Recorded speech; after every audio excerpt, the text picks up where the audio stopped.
Football Queensland's coverage of the 2019 NPL, NPLW and FQPL season is brought to you by Play Football. Join the team today. Visit playfootball.com.au to find your nearest club. Football Foundation, making football more accessible for every income, every gender, every ability, every background, every Indigenous Queenslander. Donate today.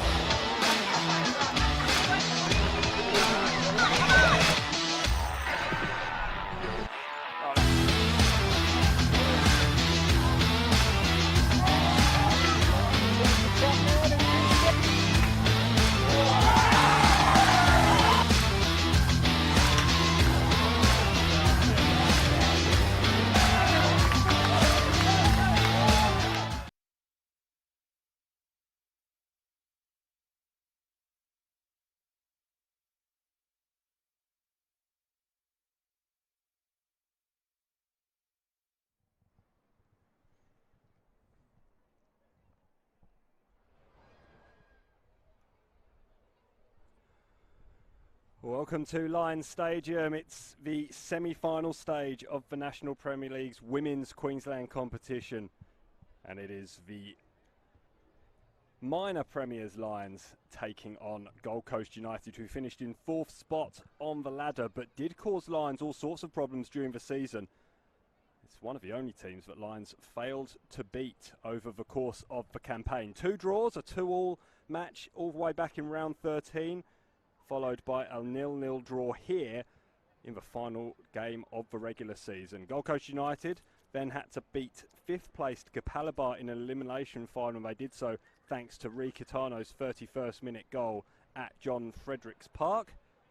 And that has won them through to this match, which is being played out with a backdrop that is absolutely stunning. I think you'll all agree with me with that. It just looks like an absolute picture here at Lions Stadium in Richlands, and hopefully the football on the pitch will mirror the backdrop to it as well. I'm Simon Smale, welcome to Lions Stadium.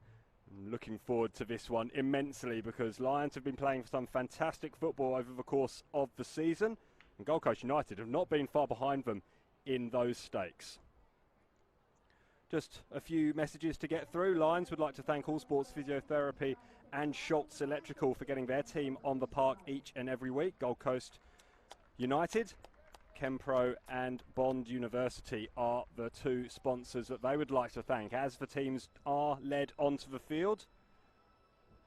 They are being led there into their positions by our Total Tools officials. Daisy Kuipers is the lady in the middle.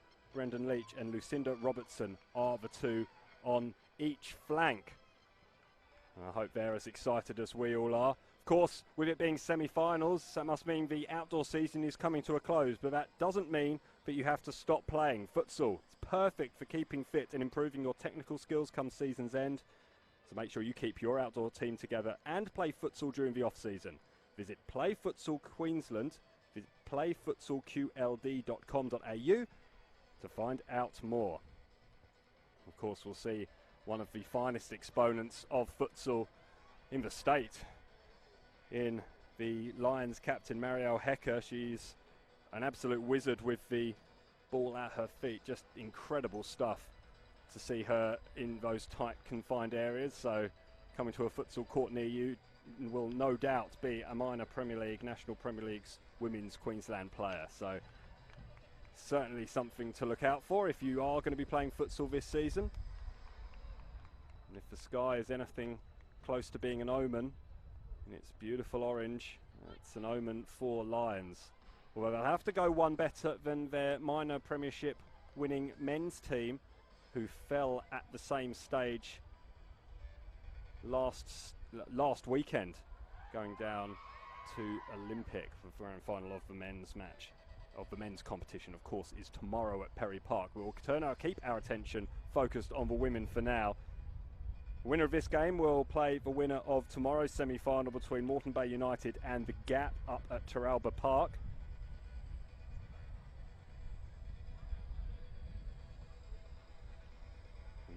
No doubt, all the teams will be confident coming into this game. They're in their huddles now. It won't be long before we get things kicking off. We'll run you quickly through the teams. Cass Zafina will be in goal for Lions, and in front of her, number 2, Winona Heatley. Number 5, Kate Morton. Number 8, Marielle Hecker. We've already mentioned her, and we'll continue to mention her, no doubt, at great length during the course of the match. Whitney Knight wears the number 9 jersey. Number 10 is Tegan Riding. Number 13, Catherine O'Neill. Number 14, Tanisha Stanley. Number 17, Tiana Karambasis. Number 18, Misha Westland. And number 19, Rebecca Horsey. The Gold Coast United team will line up with number 20, Britt Hargreaves in goal. In front of her, Eloise Fryer. Number 4, Annabelle Gibson. Number 5, Bronte Hodgkinson. Number 6, Nessa Doyle. Number 7, Rika Tano. Number 8, Joy Forsyth.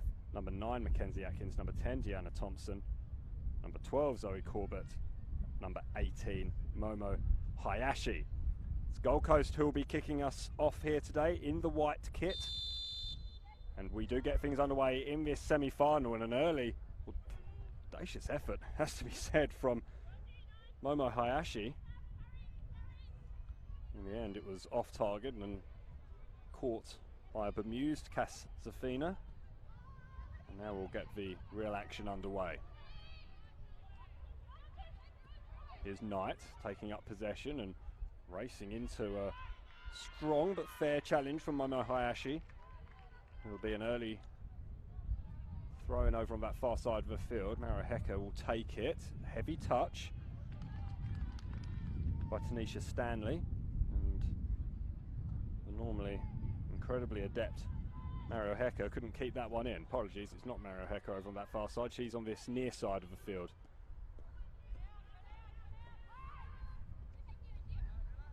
Lions will go all the way back to square one, and Cass Zafina, she's put under pressure and could only launch that ball free over to this far sideline, chased down by Deanna Thompson. She didn't need to get a touch, so Annabelle Gibson will take up the charge in getting this ball on. It's hooked forward, or at least attempted to be, by Rika Tano. Lions rather caught back in that left pocket. Will manage to escape now. It took a deflection, but it'll only deflect into the path of Hayashi, one of the 2 Japanese players signed from Okayama Yungo Bell, playing the 2nd division in Japan. Nedashiko Division 2, for those in the know. Okayama Yungo Bell is based in Mimasaka. And it was key for Craig Midgley to get the pair to come together. Tapped into the ethos that Gold Coast United were trying to build in this 2019 season, and it has been a hugely successful 2019 season. Getting into 4th spot, going through that elimination final. You'd have to say they have had the wood over Lions, or at least caused Lions more problems than most so far this season. They haven't managed to get a victory, but they haven't been defeated either, and that's not what you can say for many teams. This Mara Hecker just showed a little bit of her skill and class there. She's onside, just flicks past the challenge and will win a free kick. Annabelle Gibson getting a little bit too close on that occasion, and it's all too easy to do that against Marielle Hecker. She's just so quick with her feet. I'll put my teeth in shortly in these early stages of the contest, and an early opportunity here for Lions to deliver the ball right into a dangerous area. Riding it was. Hecker challenged. It's a goal kick. There were appeals from both sides, but none coming from the Lions captain. And those of you who have watched a fair bit of National Premier League's Women's Queensland competition over the course of the year will know that if Mara Hecker doesn't appeal for it, it's almost certainly not going in her favour. She is normally quick to make her feelings felt, particularly towards our Total Tools officials. That clearance from Gibson is closed down pretty quickly by the Brazilian as well. And there she is again, getting just there ahead of Deanna Thompson. 18 goals to Thompson's name this season. She'll be a threat. They have threats all over the park, really, to Gold Coast United. Californian strike partner Mackenzie Atkins, she's got 14 goals so far this season. Rika Tano has 11. A couple of the late inclusions for Gold Coast United on the subs bench have been scoring goals for fun at under 18 level, particularly against Lions. We'll get into that a little bit should they make an appearance later on in the match, but there is plenty of strike power in this Gold Coast United side.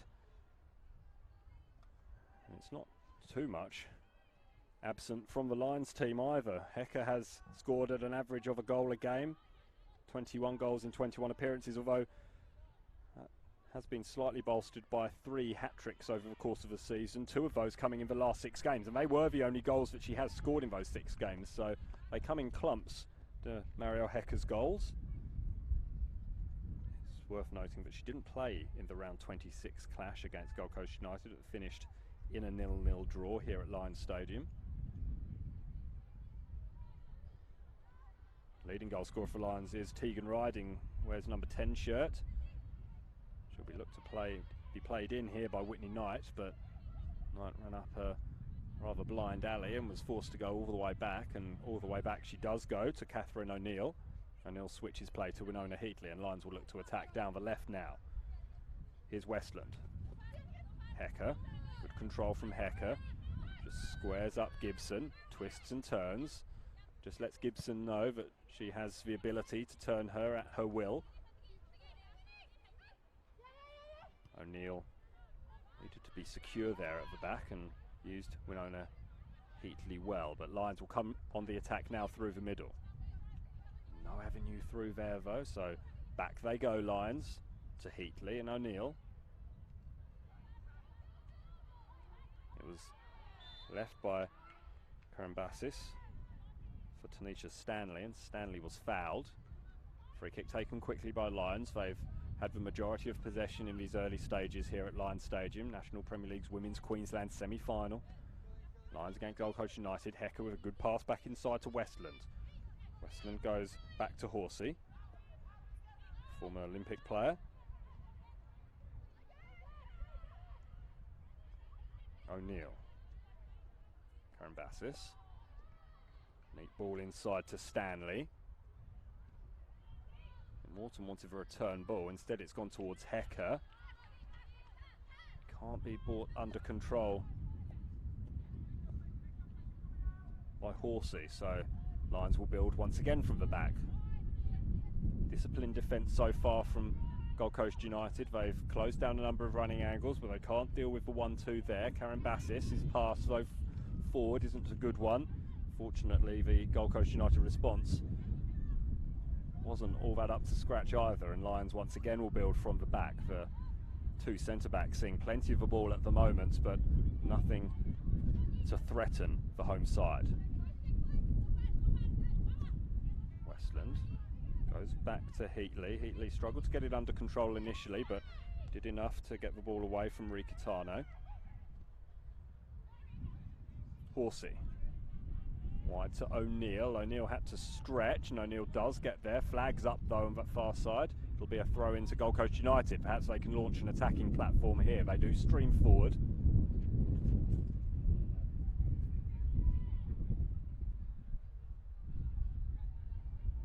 Kenzie Atkins being challenged from behind, and it is a Lions ball. Atkins shows her displeasure at that decision.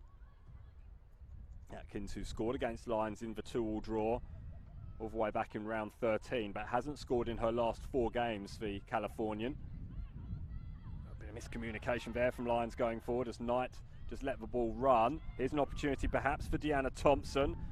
Safina was off her line well and can turn defence into attack pretty quickly, and Lions have been able to do this fairly adeptly all year. Here's Riding. 30 goals to her name this season. Here's Hecker, arriving late is Horsey.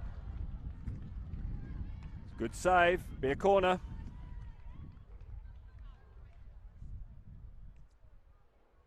Excellent attacking moves there from Lions. And it came rather from the controlled possession, but on the counter-attack, and Gold Coast United will need to be aware of that, stopping them from perhaps pressing forward.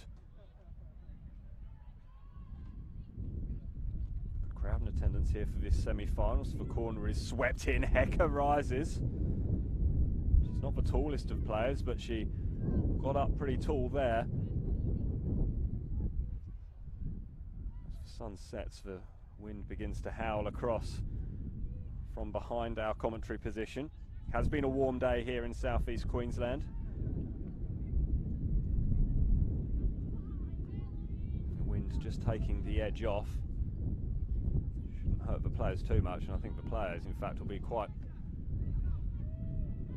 thankful for getting a little bit of breeze blowing across them in these early stages. Did have potential to be quite hot as Mackenzie Atkins shows some fantastic fast feet to get out of danger there. Pass forward towards Thompson, not the best though, and it'll just roll safely and unthreateningly through to Casafina, who did have a spell at Gold Coast United in amongst time at Canberra United and South Melbourne, the young goalkeeper. Heatley to O'Neill.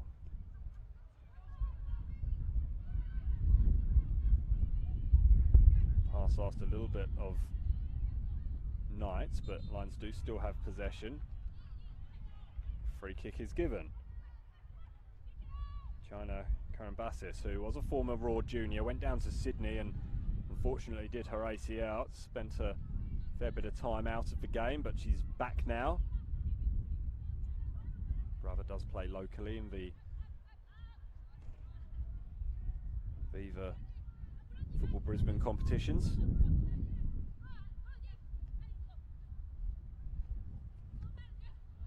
Westland almost had her pocket picked there by Deanna Thompson.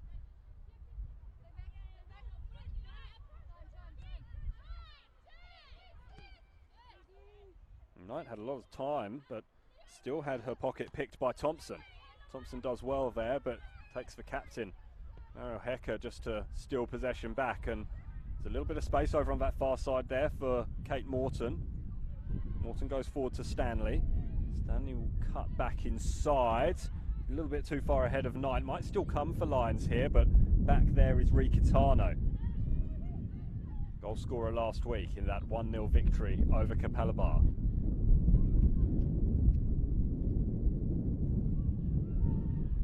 Is not quite going to feet at the moment, or at least that final pass to try and break into the penalty area for Lions. I have enjoyed this spell of possession and certainly dominating proceedings. The most threatening Gold Coast United have been is really that early, hugely ambitious shot from Momo Hayashi straight from kickoff. And that didn't quite manage to get to the goal. Westland does well. Knight goes down, and Hayashi just used her body well, and she does do that. She's a real tenacious figure and a real battler at the back for Gold Coast United. Can be unsettling to some strikers moving forward, as that ball is cleared fairly comprehensively by Eloise Fryer. On her return to the game, spent 2018 struggling with a knee injury and surgery after most of the season at Souths, but she's back now and played 24 matches for Gold Coast United this season. A real rock at the back. You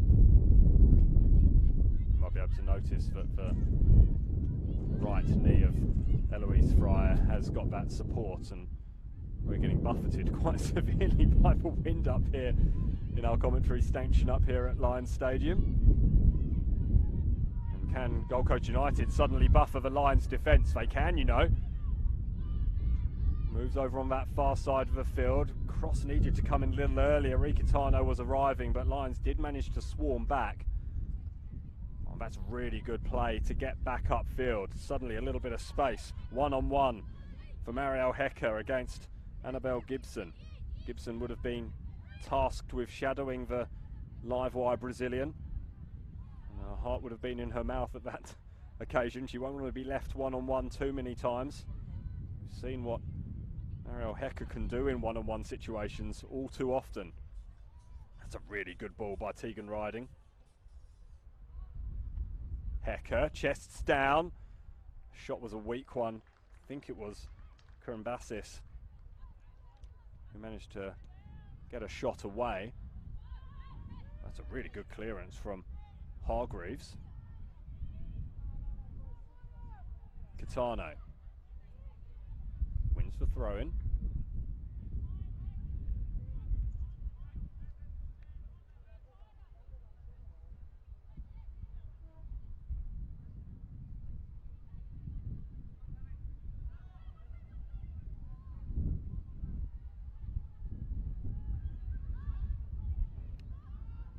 No way through that orange attack there. Hayashi on a rampage, links up this time with Thompson. Again, there's Lions players there, but Thompson doing battle with Hecker. Gibson. Thompson again.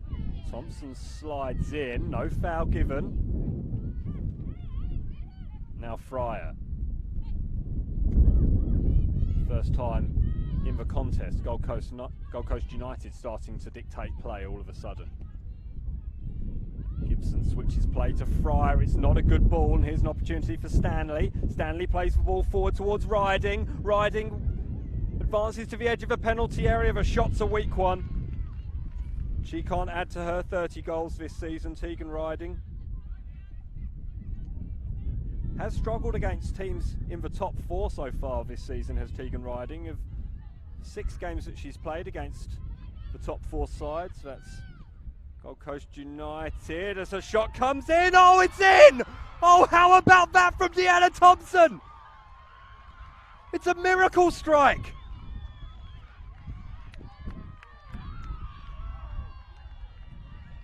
Sensational stuff from Deanna Thompson. 18 minutes into this contest, Deanna Thompson, perhaps it was a little bit of a hit and hope, but it was perfectly directed, using the wind perhaps that's really whipping up around here. Casavina read it, but couldn't get a hand to it. And Gold Coast United, having been on the back foot for the majority of this first half, suddenly have the lead.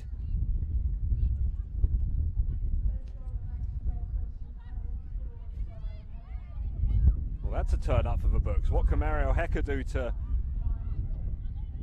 arrest the situation and bring things back on level terms?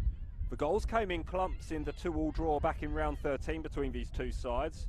Mackenzie Atkins scored the equalising after Cannon Clough's 6-minute opener just 3 minutes later. So don't get up from where you're sitting. The goal could come very, very quickly. And in fact, when Sophie Persson equalised in the 73rd minute, it was just 3 minutes after Zoe Corbett had given Gold Coast United the lead.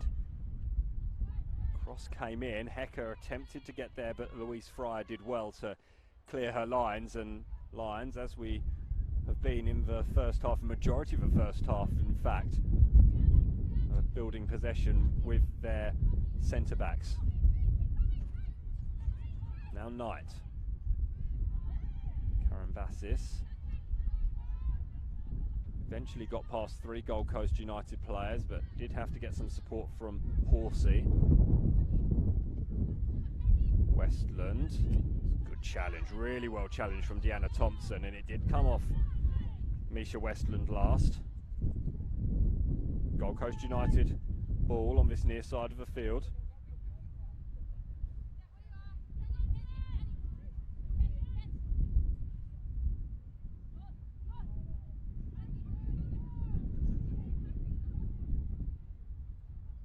Here's Zafina. She'll go short.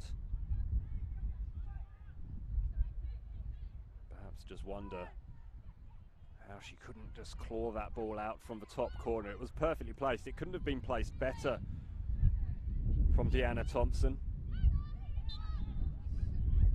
Momo Hayashi shows a little bit of over-enthusiasm in challenging there against Tegan Riding. I was mentioning Tegan Riding had struggled against top 4 teams. Gold Coast United, Moreton Bay United and the Gap. She's only scored 1 in 6, and considering she's scored 30 goals in 24 matches over the course of the season, it's quite an alarming drop-off against the top 4 teams. It's Kitano capitalising on an error.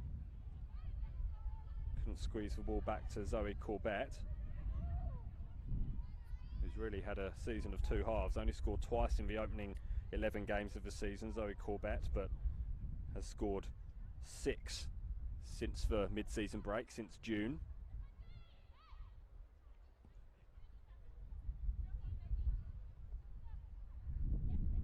Plenty of time to go in this match, of course, but sometimes these edgy encounters,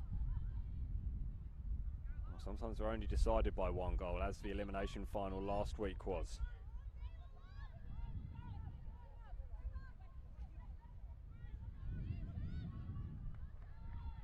Just a reminder that as the outdoor football season winds down, the summer football season is only just kicking off. Summer football is a fun, social football format played on smaller fields for all ages. It's perfect for keeping fit and playing with your mates during the off-season. Visit the FQ website to find a club hosting a summer football competition near you. Those competitions do kick off soon, so if you are thinking of getting involved, Thompson picks up the ball again. Thompson in a little bit of space, just slightly overran it, and fortunately for Lions, Rebecca Horsey was on hand to close things down. Get a real sense of excitement when Deanna Thompson suddenly finds herself, no matter how far away from goal, as evidenced by her opening strike in this one. No doubt when the war stories get told in future months and years, and indeed weeks, that strike will get further and further away, but it was certainly all the best part of 25-30 yards away. A really, really good strike, and it just flew into that top corner.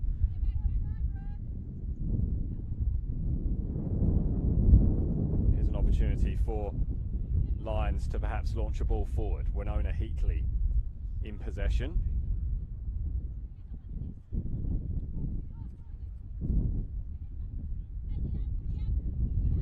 Heatley again. The wind is really quite dramatic up here. We'll do our best to shelter it from the microphones, but please bear with us. A bit of friendly fire there for the Lions, and once again Deanna Thompson in possession. Great chase back from Heatley though, and Heatley does really, really well. That was very well composed from Winona Heatley, the former junior Matilda. Had to really stretch her legs there to catch up with Deanna Thompson, who did have a couple of paces head start, and in future she might realise she needs 3 or 4. It was excellent chase from Heatley. And here's an opportunity now for Lions over on the far side of the field. Hecker's making a run towards the centre circle, towards the penalty spot, apologies. Tegan Riding couldn't squeeze the ball across. It is a corner though. Lions will be looking to hit back pretty quickly. On their longest winless run of the year, Lions, it's been 3 games since they last tasted victory against Southwest Queensland Thunder. And that was some victory, 13-0 the scoreline against the Thunder. So corner swept in, it was allowed to bounce. It's Tanisha Stanley who took the ball on what looked like her shoulder before it was hammered cleared by Hayashi.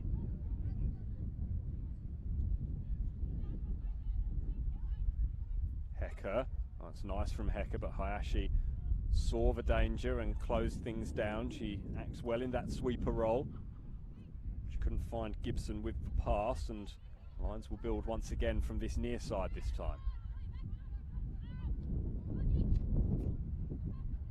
Hecker, shadowed again by Gibson. Gibson stands up well. Ball didn't go out. Hecker raised an arm, hopefully. Kitano forced back to her Japanese teammate. 2 Japanese imports playing amongst themselves at the moment. Hayashi will hammer this ball upfield though. It was in the general direction of Zoe Corbett.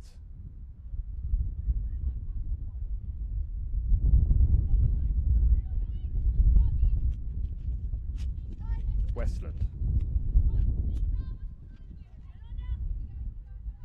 Hecker needs support. That's really well defended by Louise Fry, and she'll try and turn defence into attack, but ball's picked off by her opposite number, Winona Heatley, and Heatley has been very composed at the back so far for Lions. Both going forward and in defence.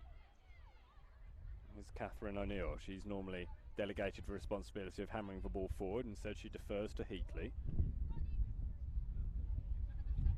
Westland, closed down by Thompson, the goal scorer. A phenomenal goal that will certainly make the highlights reel. Here's Hecker. Hasn't been really in the game as yet, and that's uncharacteristic, giving the ball away to Akins, but Akins couldn't find a teammate. Ricatano looking most likely. Karen Bassis. Westland goes back to Heatley. Lions enjoying plenty of possession, but not really threatening Gold Coast United at the moment. That's going to just be kept in over on that far side of the field. It's a wayward pass from Heatley. O'Neill to work hard to get there ahead of Corbett. O'Neill goes back. Zafina.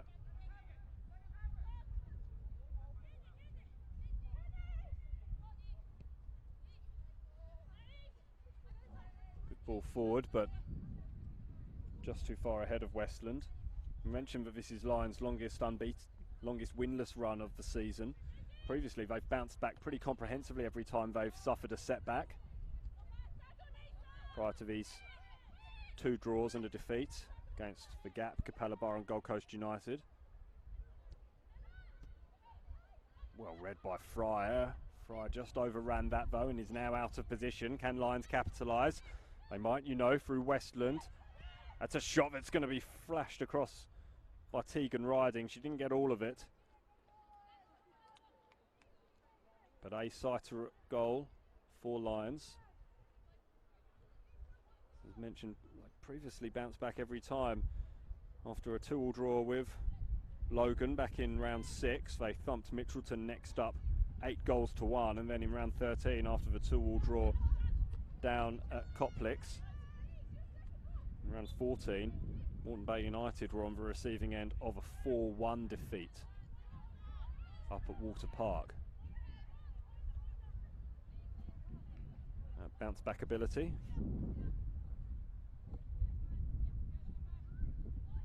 Ian Dowie, I think, coining that phrase when he was coach of Crystal Palace in the UK. Has deserted Rob Askew's side as Hecker fizzes that one across. I'm not sure whether she was going for goal or hoped that one of the attackers over on the far side just arrived and headed it towards goal, but it took a wicked swing, almost a knuckleball, the way the ball didn't move in the air in terms of rotation. Of course, it swung quite dramatically. And it's not quite been Mario Hecker's night so far, the Brazilian.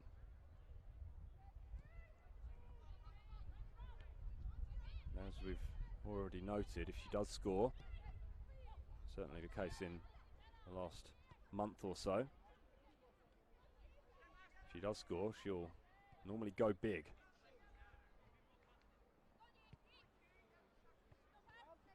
Nicely controlled there by Westland. Westland cuts back inside on Thompson.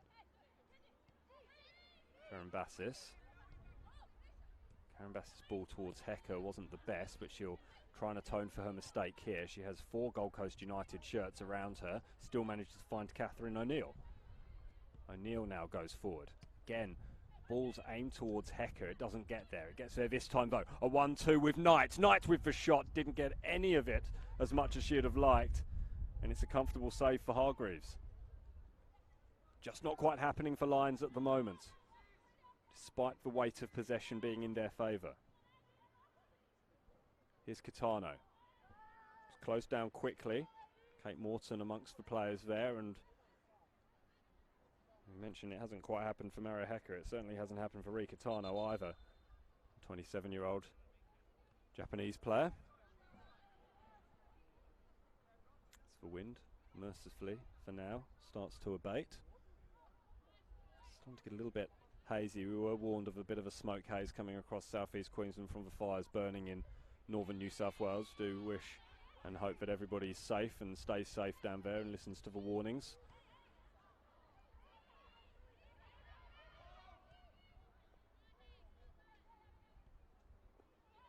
Of course, also give thanks to the firefighters who are doing such a sterling job in trying to deal with those fires all across the eastern seaboard, particularly in Queensland as well. Here are Lions, hoping to spark this game into life from their perspective. They trail Gold Coast United by a goal to nil. It's Deanna Thompson with a phenomenal strike. Part Hail Mary, part perfect positioning. Castafina could do nothing as the ball sailed from at least 30 metres out into the top corner of the field. Top corner of the goal, apologies. Hecker helps it on towards Karambassis. Karambassis can use Westland, who has acres of space. So the ball's gone all the way across to Morton. Morton can't jump though, at least not high enough, and was shepherded out by Zoe Corbett. Once again, Gold Coast United will be tasked with clearing their lines.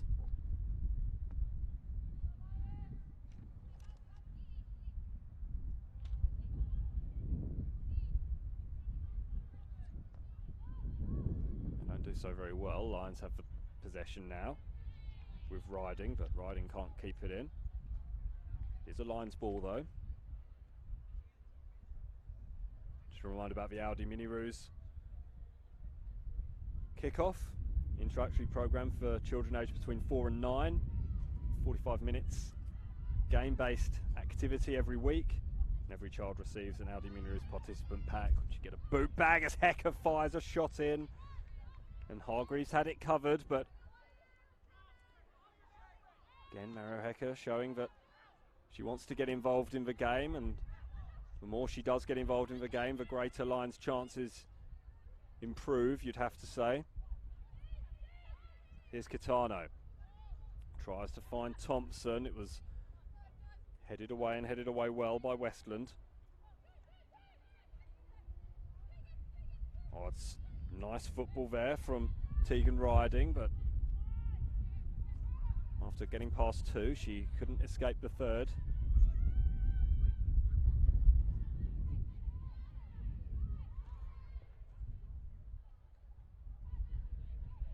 Morton looked like she wanted to attempt a bit of a back heel, but with Zoe Corbett showing so much tenacity and sticking to her like a limpet, she was just unable to get the ball away.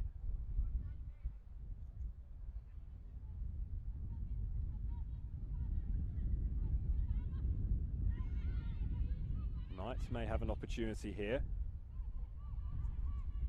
Morton's onside, can't squeeze the ball back through to Knight though. Hammered clear, but only as far as Horsey. Horsey will go to Heatley. It was left wisely by Karambassis for Westland. Now here's Hecker. Hecker trying to turn Gibson in knots. Fryer's clearance isn't the best one. Karambassis shoots. It was an awkward one for Hargreaves through a maze of bodies.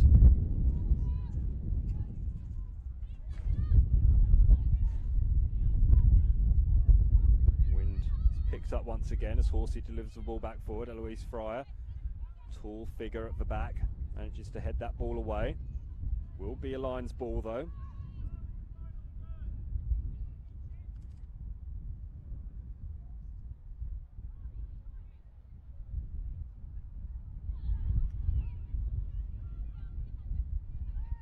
Good tackle there on Kitano. Hecker, was she fouled? No signal from the referee. The chip ahead was by Riding, and now Hecker may well have the conversation with our referee. Unable to get a word in though, as play continues pretty briskly from Britt Hargreaves. Looked like it was shoulder to shoulder, it has to be said, but you do see them given. And Lions again. Home side having the Lions' share of possession. unable to make it count, and really you have to say Brett Hargreaves has not been tested, not to the extent of her ability in any case. Lions slump at the worst possible time, it has to be said. Well, they did secure the minor premiership. It's happened at the worst possible time, but here's Marielle Hecker. Hecker couldn't get the ball past Gibson. It's still there for Lions though.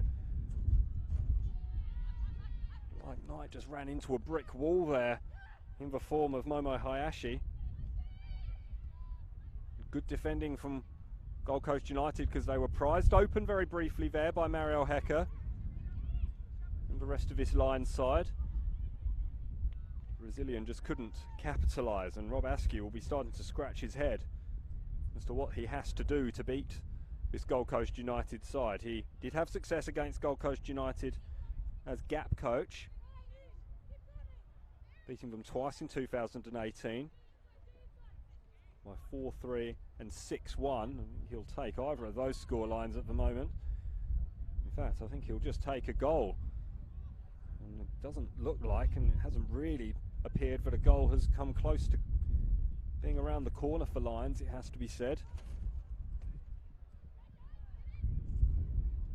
It's helped on this time by Atkins. Akins couldn't quite get onto the end of her chip forward.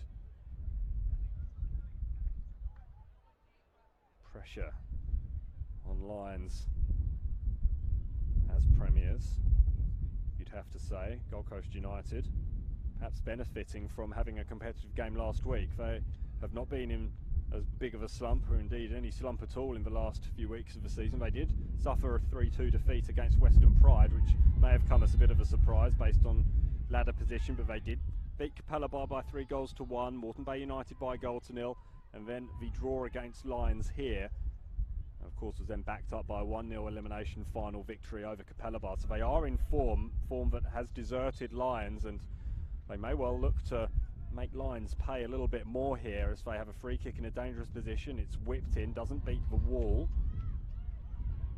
and then when it's helped in a second time, the ball in fact goes behind the main grandstand behind the goal here, and you'll be able to see from the tree just how much wind there is blowing around this Lions stadium here at Richlands.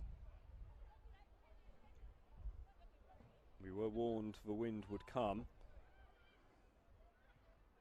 and come it has, and for Lions it's bringing an ominous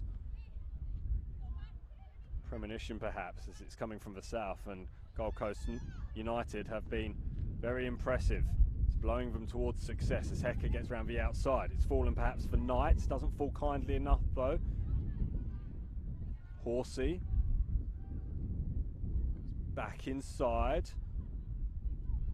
Stanley with an effort that just flies over the top. I will say this for Lions, they are getting closer, their efforts slightly more threatening towards Britt Hargreaves' goal. Yet to really test the goalkeeper thus far. But they're getting closer, and that will make Craig Midglin, his assistant, Alex Bundalo, slightly nervous, you'd think. Hecker jumped but didn't make contact. Did that ball stay in? It did. Lions players have carried on with their affairs, and the Gold Coast United players are a little bit rattled by that no call against them as Moreton tries to get the ball past Zoe Corbett, but is unable to do so. Corbett's done really well against Moreton, has to be said, so far in this game. Stanley can't keep control of the ball, and it'll be a Gold Coast United throw over on the far side of the field.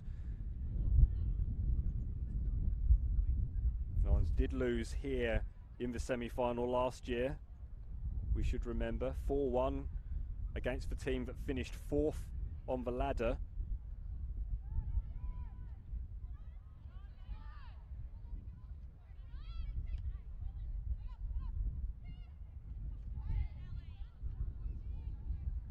Lions just trying to continue to play their passing game at the back, just trying to prize an opening, but very well disciplined at the moment from Gold Coast United, almost playing with 5 at the back, it looks like, in defence before shifting slightly when in possession. It's a period of possession that hasn't lasted all that long, it has to be said.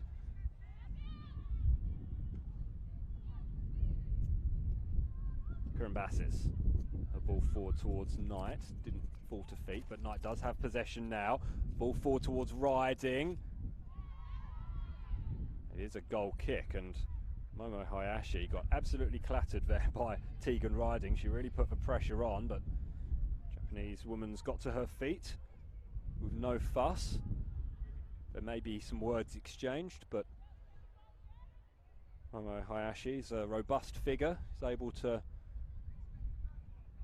get back on with things, and does look like there is a little bit of a conversation going on. Looks rather one way. It didn't look like Whitney Knight was getting involved. Free kick goes against Morton there for a foul on Ricatano.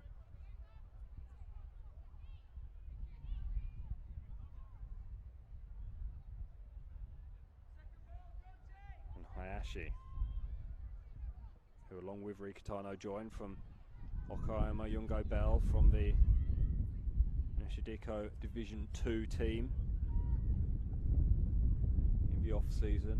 They've been a valuable acquisition, the Japanese pair, and Hayashi launches this ball towards the edge of the penalty area. It's headed away. It's for a hand there off for Hecker.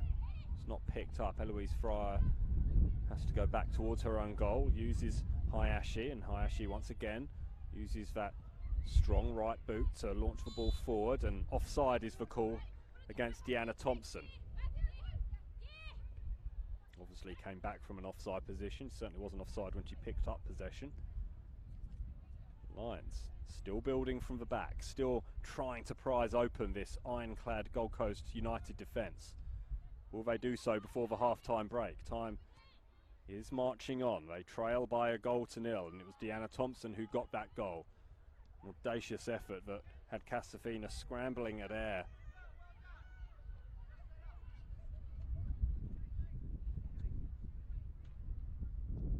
Hecker wants the return pass from Stanley. Hecker tries to just run through 3 Gold Coast United defenders, unable to do so. She can create magic with her dancing feet, Marielle Hecker, but couldn't do a Harry Houdini and escape from that impenetrable grasp of those United defenders on that occasion. That was ambitious from Heatley, and I don't think Misha Westland will be thanking her centre-back for that.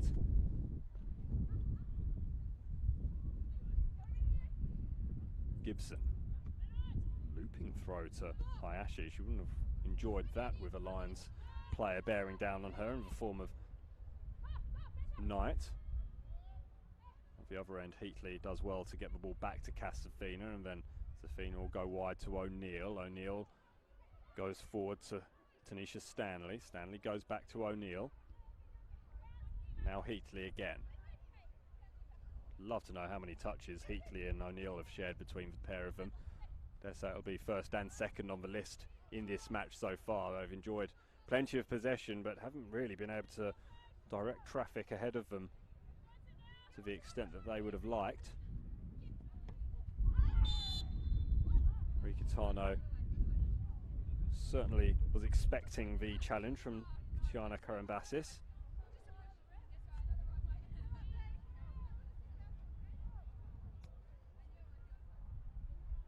Tiana not pleased with the decision, but like Daisy Kuipers was placating Ricatano. It'll be Hayashi who'll deliver this ball forward. She gives it a hell of a run up, but she does deliver with some power, not always with the necessary precision though, and Casafina will be able to gather that one and launch a counter-attack of her own. Time running out at the end of this first half. Tiana Karambassis goes forward. Now Riding. Riding cuts back inside, has support in the form of Knight. Here's Hecker on the edge of the penalty area, back towards Whitney Knight.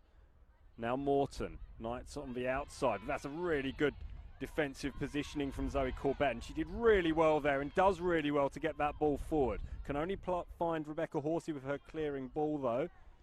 She gets support from Mackenzie Atkins. That's really, really good play from Zoe Corbett.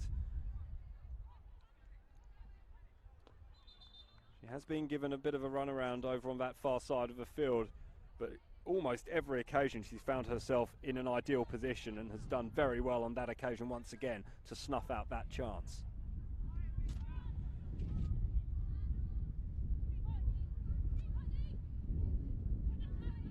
Westland now, just 1 minute remaining before the half-time break. It's an awkward bobbling one. Eloise Fry is going to have to clear this with some alacrity. It's a spinning ball. Corbett's now going to have to take up the charge. She can only find Rebecca Horsey. Horsey will go back. Perhaps a ball towards Marielle Hecker in the middle would have been a wiser choice. She did have a little bit of space to work in between the centre-back pairing of Hayashi and Fryer. That was an ambitious shot, it has to be said, from Heatley, who has done just about everything else in this game so far. Why not test the opposition goalkeeper, but it was comfortably down her throat. And that is going to be half-time, the last action we've seen in this contest before the break. And it is Gold Coast United, the visitors, the underdogs you'd have to say, who have gone into the half-time break with a goal lead. Deanna Thompson with a wonderful strike that found the top corner of Castafina's goal. Not quite sure whether or not Castafina could have done better, or indeed whether or not Deanna Thompson got a slice of luck in where the ball ended up based on the strength of the wind as she caught that ball, but she certainly was intending to go for goal, and that has been a tactic that Gold Coast United have employed a couple of times already in this game. So it was well worth the effort, and as it played out, it was an excellent goal and an excellent way for Gold Coast United to get the ascendancy in this match. Just a quick reminder that, of course, we are talking about the semi-finals, so we're talking about the outdoor football season coming to a close. That doesn't mean you have to stop playing. Futsal will keep you fit and improve your technical skills ahead of the 2020 season. So keep your outdoor team together and play futsal during the off-season. Visit playfutsalqld.com.au to find out more. We're going to have a quick break. When we come back, we'll have the second half of this National Premier League's Women's Queensland competition semi-final between Lions and Gold Coast United.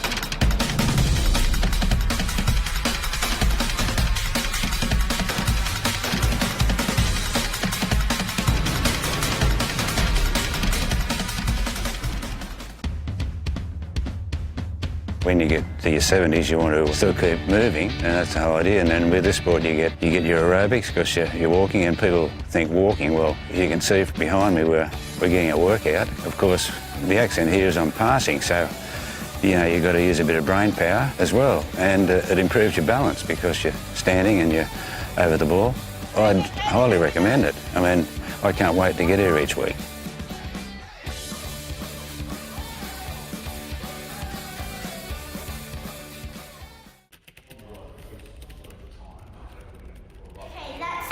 What's next? Summer football.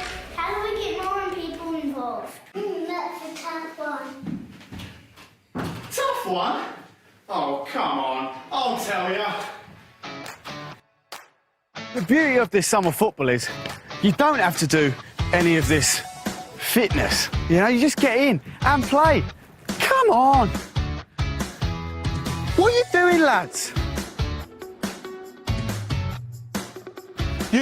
The beauty of summer football is you don't need a team to play. You can just rock up and join in the fun. Oh!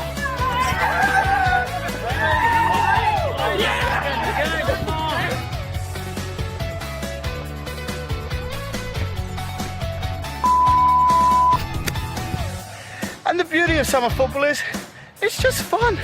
No one takes it too seriously. Summer football. Inexpensive, they say. Well, they're not wrong. I saved my pennies playing summer football so I could look like this. You can too.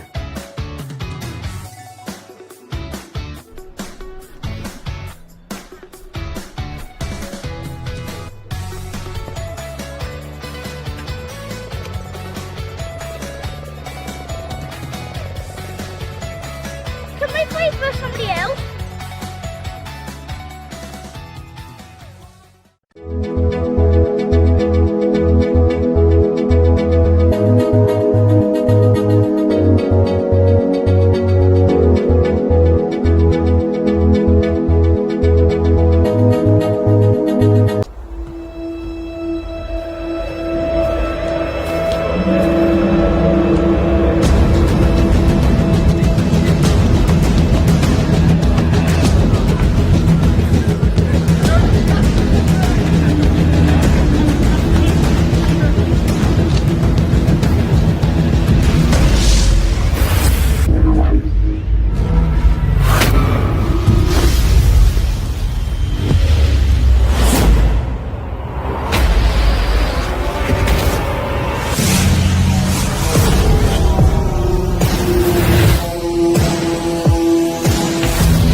Why do I play football? Why do we play football? I play for fitness. Competition. Community spirit. It's healthy and safe. And fun. I play for celebrations. What's your reason? Join our team.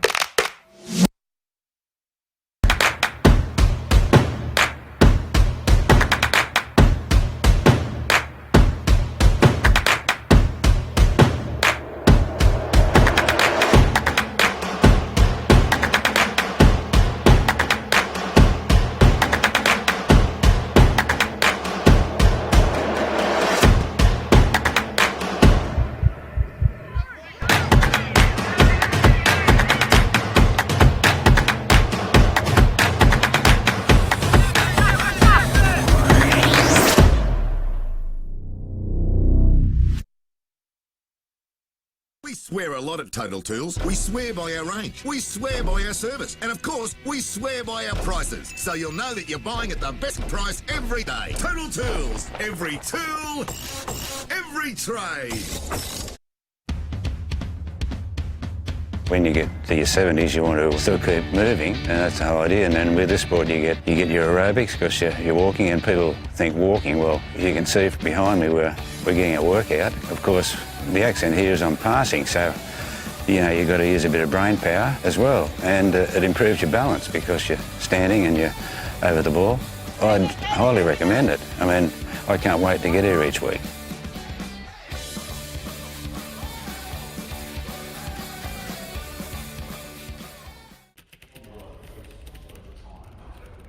Okay, that's the plan. What's next? Summer football. How do we get more people involved? That's a tough one. Tough one? Oh, come on. I'll tell ya. The beauty of this summer football is you don't have to do any of this fitness. You just get in and play. Come on. What are you doing, lads? The beauty of summer football is you don't need a team to play. You can just rock up and join in the fun. Oh!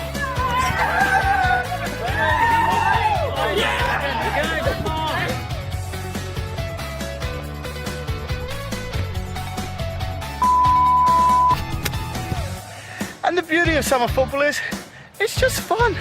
No one takes it too seriously. Summer football. Inexpensive, they say. Well, they're not wrong. I saved my pennies playing summer football so I could look like this. You can too.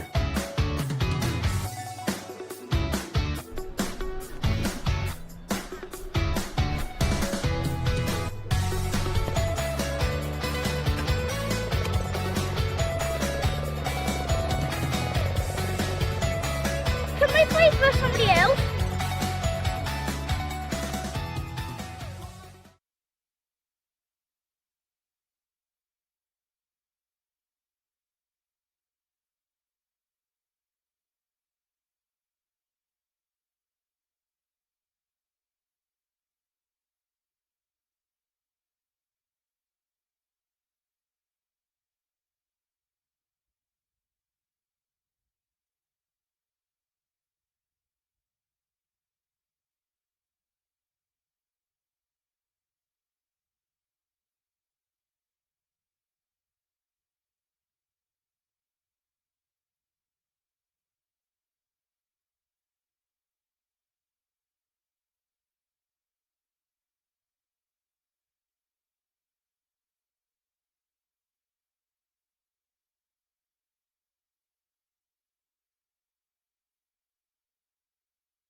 Welcome back to Lions Stadium here in Richlands, a very windy and smoky Richlands at the moment as the winds come up from the south, blowing the smoke from the bushfires down in northern New South Wales up here to southeast Queensland. Hope everybody or anybody who's affected by that remains safe and that the fire services continue to do such an excellent job down there. But for the moment it's Lions FC who are struggling here. They're trailing Gold Coast United by a goal to nil despite really dominating possession in that first half. They fell to a Deanna Thompson wonder strike, really. It's her 19th goal of the season, ending a 2-game goalless run. And what a goal it was, flying into the top corner of the net. Perhaps it was a little bit of a hit and hope from Deanna Thompson. She certainly aimed to get the ball on target, but whether or not she envisaged it flying into the top corner from in excess of 30 yards, we'll never know. But it was an absolute beauty, and we'll certainly be watching replays of it time and time again in the build-up to the grand final, if Gold Coast United manage to get there. Lions really do have an uphill battle on their hands. They've scored 108 goals over the course of their 24 matches in the National Premier League Queensland, in comparison to Gold Coast United's 73. And they've only conceded 22, which is a league low as well, so less than a goal a game. They just haven't looked like finding the back of the net at all, though. In the opening 45 minutes, they've been sent out. Here's Hecker. Krambassis receives for a return pass from Heatley, but loses out in possession. An opportunity now for Mackenzie Aikins. Aikins has Corbett in the middle. Aikins is going nowhere but forwards. She uses Gibson, tried to get the return pass, but Lions snuff out the danger, and now Knight will look to launch a counter-attack of her own. Here's Riding. Riding has space to operate in. She has Stanley ahead of her. She might not use Stanley Teagan Riding. She does now. Good overlap from Riding. It's cleared, but not cleared very well. It's come back to Karambassis. Now Hecker. Karambassis again. It's a poor pass from Karambassis. O'Neill sees the potential danger with Corbett lurking. And again, a last pass doesn't go to feet for Lions.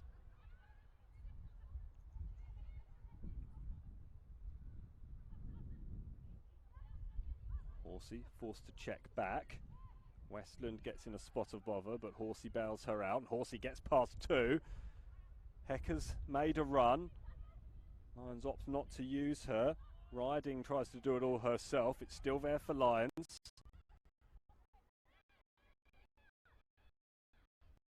Now Knight. Horsey goes wide. First roster, nobody in particular. It's going for low, then for in the hands of Hargreaves. Hecker with a nice touch. It's relentless pressure at the start of his second half from the home side.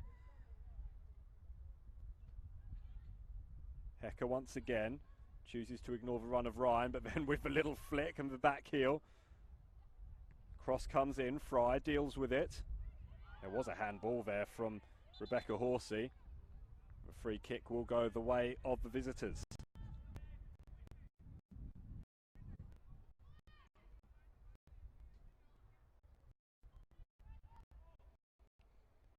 Gold Coast United have only beaten one of this year's semi-finalists in 6 games. That was 0-0 over Waterloo United.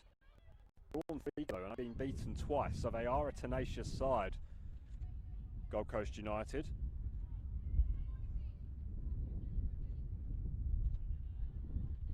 It's been set up well by Craig Midgley. It would be huge for the Gold Coast and football on the Gold Coast, who have the potential for having another huge day tomorrow when Gold Coast Knights take on Olympic in the final of the men's competition. You'll be able to watch that live across the Football Queensland social media platforms and YouTube. It should be a cracking contest between the pair. We'll be live on air about half an hour before kickoff.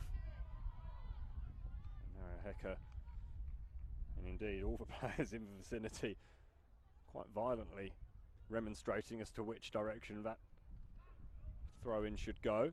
It goes the way of Lions, may win another one thanks to the efforts of Teagan Riding over on the far side of the field as well. Charitable from Thompson to give the ball back. Ball's gone forward to Riding. Riding gets past 2 white-shirted defenders. The cross was a good one, but Eloise Fryer once again, she's omnipresent at the back. Eloise Fryer, she's reading the play so brilliantly. She's saved Gold Coast United on a number of occasions already in this second half. That could have been dangerous if Winona Heatley hadn't managed to get possession back. under the attention of Californian Mackenzie Aikens.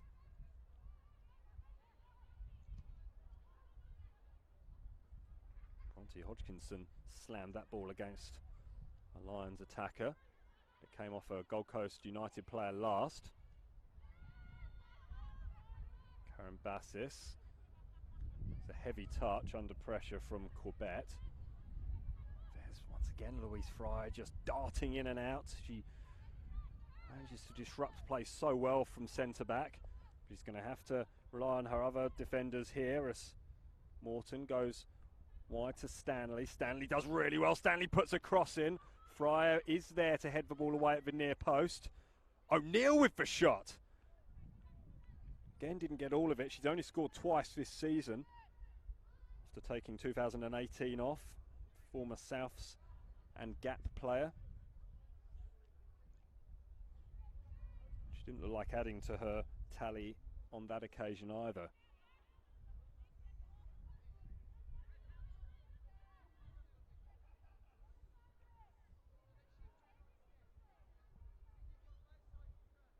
Britt Hargreaves will assess her option. She hasn't been able to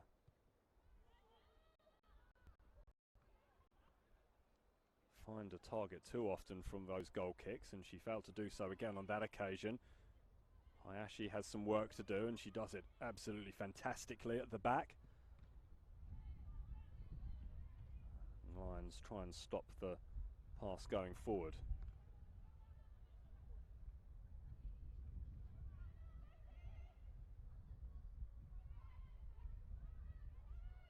Hecker. Looked like a little bit of contact from Riding on the Gold Coast United defence. It's incidental contact though. Play is allowed to continue. Be a throw in over on the far side of the field.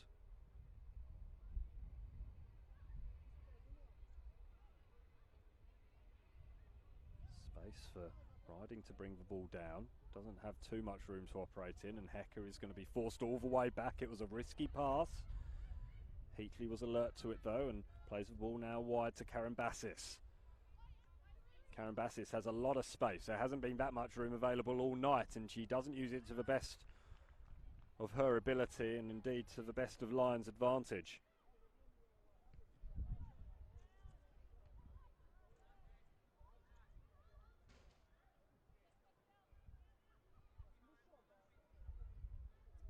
Gold Coast United, you'd think, would take as much time as they're able.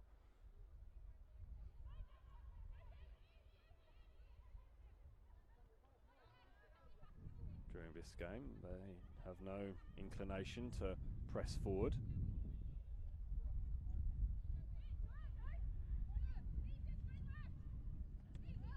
It's a rare poor pass forward from Winona Heatley.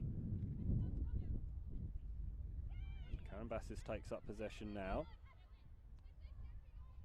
That was Knight ghosting into a position in the middle of the park. It's the Lions player on the ground. It's Tegan Riding as Gold Coast United swarm around the ball. They don't come away with it though, as Hecker tries the incredible pass. Joy Forsyth it was who got her head to that. Hecker now suddenly pops up on this right hand side of the field. She'll swing a cross in. It's a really good cross. Hayashi was there though. And that's a soft free kick to give away from a Lions perspective. Frustration building for Tiana Karambassis. She didn't believe that she got much of a touch on Rika Tano, and the referee needs to make sure that play is allowed to continue. So two Japanese players, Kitano and Hayashi, just congregate around the ball, and no surprises, it'll be Momo Hayashi who will launch this ball forward as far as she can.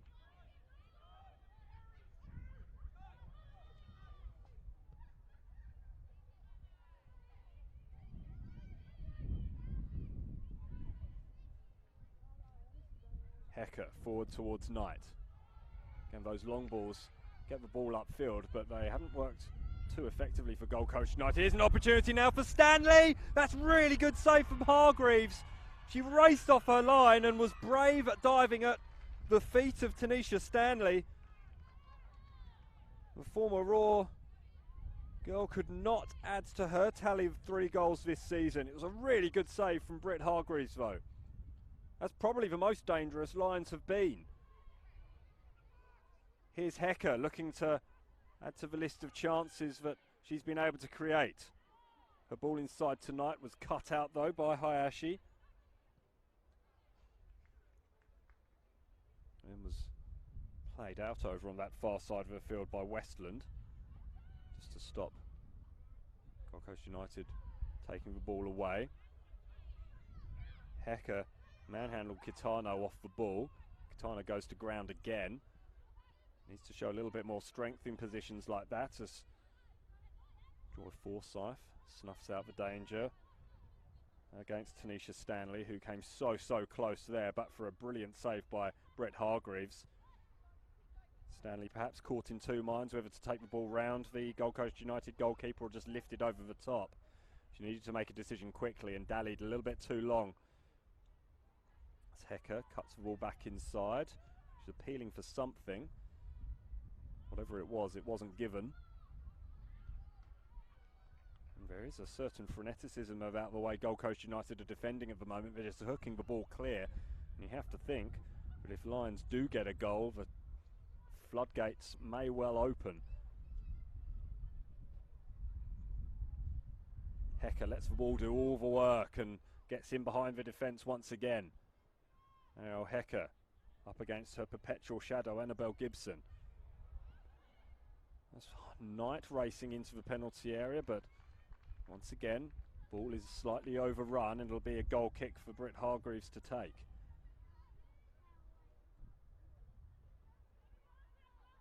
Gold Coast United do manage to keep Lions scoreless in this match. It will be one hell of an effort.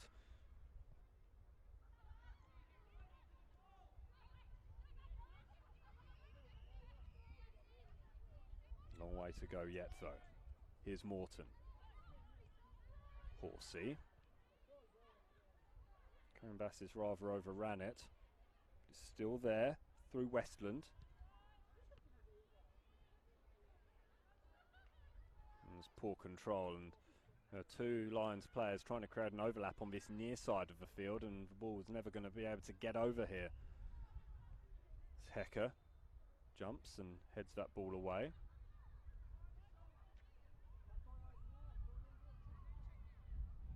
Whistle went, it is a free kick. Ari Hecker's pretty annoyed about it, but it's just another opportunity for Momo Hayashi to launch the ball forward. They're remonstrating on the Lions bench about the amount of time that Momo Hayashi took, but it's like she's not taking any more or less time than she has been all game. That ball was allowed to bounce and it flashed across towards the edge of the penalty area. Forsyth goes on a little run but loses out to Hecker, and here's an opportunity for Whitney Knight. Knight on the edge of a penalty area, has Hayashi in front of her. The shot, again, not the best, didn't even challenge Britt Hargreaves. And Lions at some point in this game, if they want to get something from this game, are going to need to start finding the target.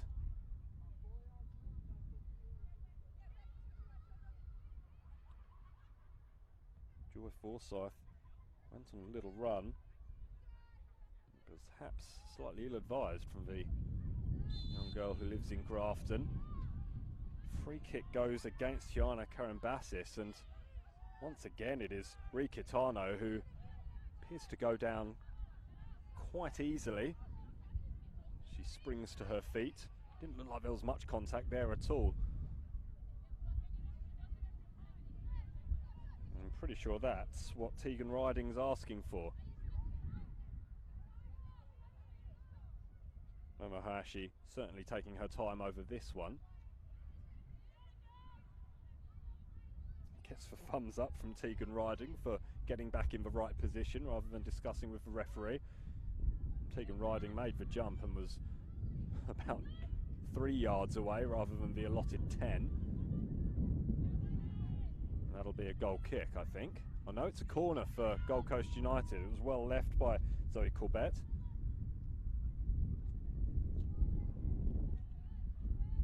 The much battered Rikitano will wander over to take this one.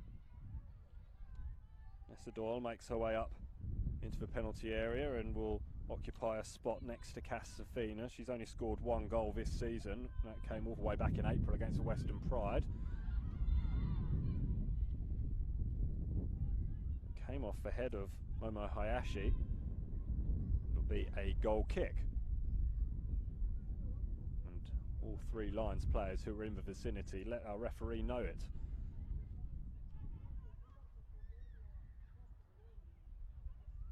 Hecker had to wait and didn't get a favourable bounce, so was unable to get the ball under her control, but wins out here and an opportunity now for Lions. That wasn't a free kick on that occasion.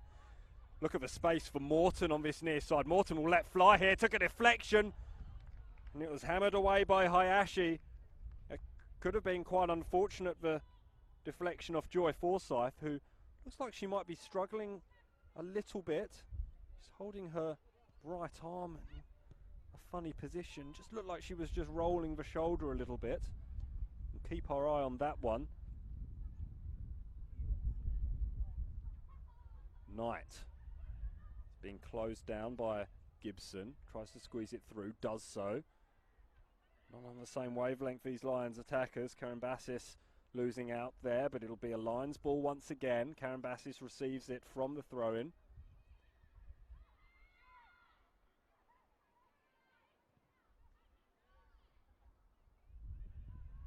It's just not happening for Lions at the moment. It'll be a Lions ball. Gives the ball to Westland. Karen Bassis doesn't want it this time, so wanders inside. Hecker. Oh, it almost fell for Hecker. Louise Fry's clearance wasn't the best. It's at the feet of Tegan Riding now. Riding puts the ball into the middle, and Knight gets the ball under her control. Eloise Fryer is there just causing havoc and gets the ball out. And it's Ree Catano who'll complete the job, but Catano goes down, and it's a free kick in favour of Lions, and the home supporters enjoy that decision after feeling, perhaps with some validation, that Ree Catano has gone down a little bit too easily on a couple of occasions in this match and has got the rub of the green. She didn't on that occasion, and it'll be a free kick for Lions, and that will have to be moved back, almost double the distance that it was attempting to set itself up at.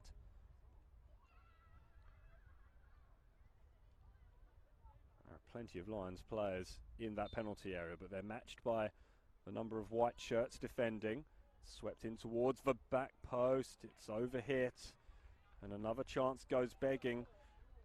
This is quite disappointing from an attacking sense for Lions, for equal most prolific striking team in the competition. 108 goals they've scored in just 24 games. Is this an element of rust creeping in after having the week off, during which the elimination finals were played? They aren't in the best of form. 3 matches without a win to end the league campaign, and there was a bye thrown in amongst that as well. It's been a long time since they last tasted victory, albeit an emphatic one against the Thunder. That will probably register as a shot on goal, but Hargreaves had it very well covered.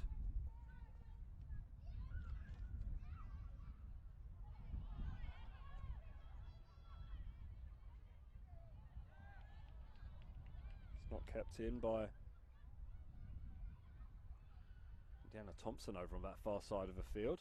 Will be a throw into Gold Coast United though.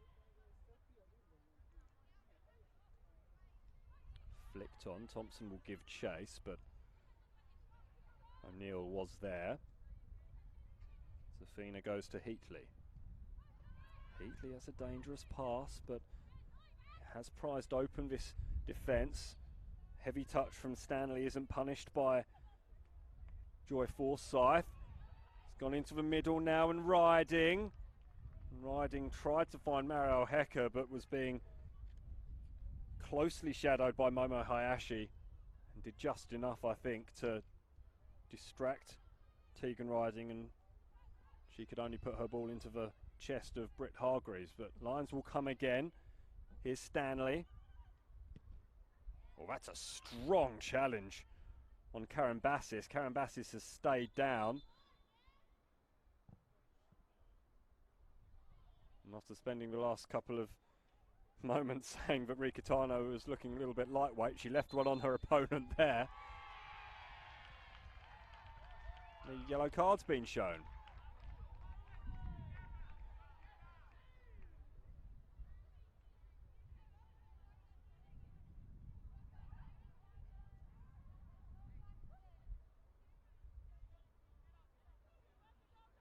And judging by the fact that it's a free kick, makes me think that the yellow card must have been shown to Karen Bassis, which would have been her first of the season. Perhaps for something she said. The crowd liked it one way or another. First booking of the game. And Hayashi, looks like a punter in the NFL, just gets everything behind that and launches it upfield in a hit and hope type situation. Certainly gets plenty on it. We'll try and get confirmation as to who that yellow card was shown to. As Lions look to attack down this right-hand side, and Kate Morton, she's closed down pretty quickly by Corbett. She'll cut inside. Flicked on, opportunity here for Stanley. Stanley will quiver across the mouse, the face of goal. Mario Hecker was arriving, and Hecker is down on the ground. Referee has gone over to check on the Brazilian's welfare. Looked like the sort of challenge that could have resulted in an injury to the goalkeeper, but it is Hecker who's come off second best after throwing herself, body and everything, towards the ball. Better from Lions, still unable to find that final pass and make the breakthrough. We're going to see a substitution, and it's going to be Whitney Knight who comes off the field. And the veteran Sophie Person, who's scored 19 goals this season, including the equaliser against Gold Coast United in round 13, who's come onto the field. She'll have an early opportunity here, you'd think. Hecker does really well to get the ball away. Good pass wide to Morton. Morton skips past Forsyth, puts a cross in. Hecker was there. It's there for the substitute, is it? No, it's Karen Bassis. Goalmouth scrambles all over the park. And the penalty area resembled a war zone there as players were left strewn across the floor. That had to be a foul throw, didn't it? And it was. What a atmosphere killer and momentum killer that was.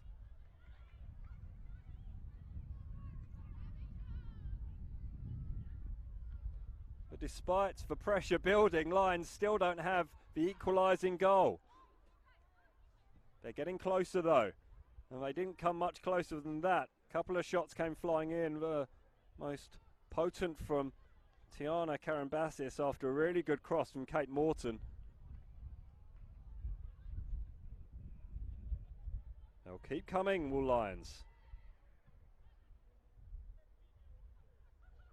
Reminder, with all the finals taking place, it's a good time to check out the website, footballqueensland.com.au. Get all your information from the National Premier League, the National Premier League's Women's and Football Queensland Premier League. Of course, with the new season coming up, you'll be able to get all the information about that as well. So check out footballqueensland.com.au and all the social channels as well, at footballqld. Corner came in, Person swept it in. It's going to be Gold Coast who managed to clear the ball. Here is Kitano. Skips past a couple of challenges, but is dispossessed by Horsey. That booming boot of Momo Hayashi once again. And United have numbers here. Corbett, it was who the final ball was aimed towards. It was well dealt with by Winona Heatley. And here's O'Neill. Lions don't want to be playing with the ball at this end of the field. They want it up the other end. And here's Lions coming once again through Horsey, but that was a poor pass. And we're going to have another substitution. Looks like Cannon Clough is coming on. And Kate Morton, who's been good in the last few minutes, is being withdrawn. Find that a little bit of a surprise, I have to admit. Morton's had a couple of good opportunities, but perhaps Rob Askew's thinking that Cannon Clough will be able to utilise the space that's opening up on that right-hand side.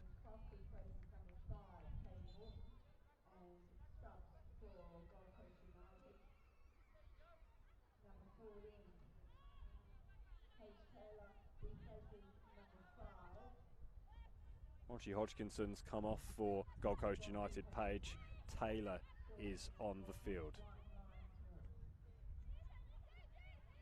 Here's Cannon Clough looking to have an immediate impact. Stanley chooses to ignore the overlap. It's going to come through to Cannon Clough now though. She's onside. Really measured pass. Flag went up for offside, and I'm not quite sure who that can have been on. Must have been Mario Hecker, but it was an incredibly late flag, and the ball had actually gone. Great defending once again though from Gold Coast United. Cannon Clough making an immediate impact. The American who spent time at North Carolina, a #1 college from the NCAA football. Hasn't played in a month though. Did score the opening goal against Gold Coast United back in round 13. Person picked up by Riding. Now Hecker can't squeeze her cross past the body of Annabelle Gibson. Will win a throw-in though. It has been relentless for pressure building from the home side. Wave after wave of orange attack, but those orange shirts are breaking and being repelled by the white ones of Gold Coast United so far. They lead thanks to Janet's tough strike. But Lions are knocking firmly on the door. Cross comes in from O'Neill. Still there for Hecker, who looks to be playing more centrally since the introduction of Person. Safety first from Ricatano. She launches the ball upfield, and it'll be a throw-in on this near side, and Cannon Clough is the player who will take it.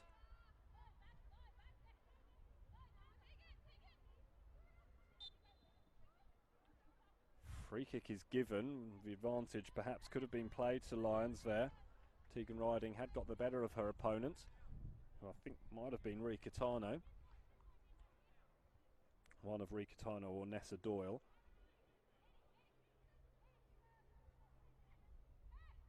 O'Neill. It's a good ball towards the back post, arriving late. But ineffectively, I think was Cannon Clough over on the far side of the field now. No, it's not Cannon Clough.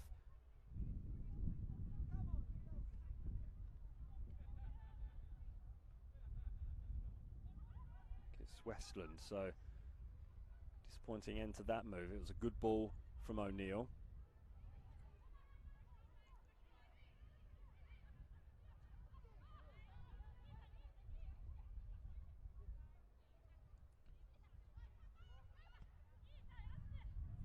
Clough heads it on to the advantage of Stanley, but Stanley can't keep it in.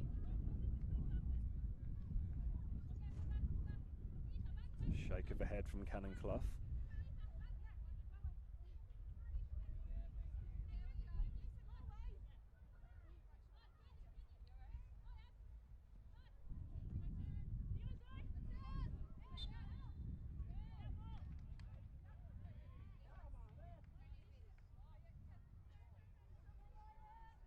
Foul given away against Cannon Clough.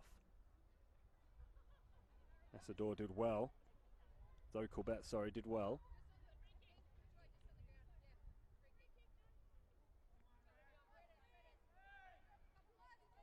Hayashi will aim to play this ball into the middle.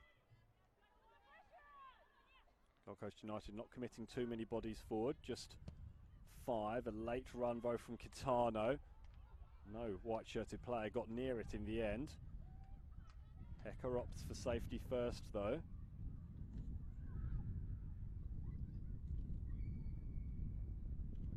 And Gold Coast United will take their time. They'll look to run the clock down wherever possible. They'd be wise to, because Lions have been threatening, and they'll threaten again here. Here comes Riding. Riding turns and goes on a little run herself.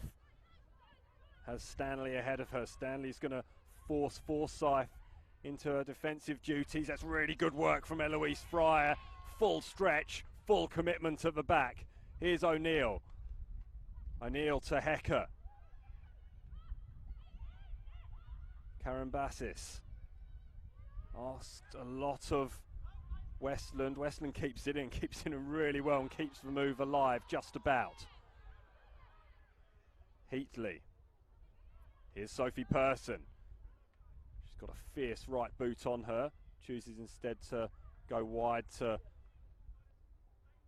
Hecker, and Hecker just didn't look like she had the energy to keep that ball in.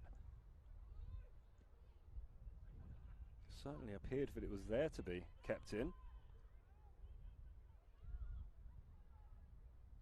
Hecker's been forced to do a lot of work, even though she's not been as prominent as she has been in some matches so far this season.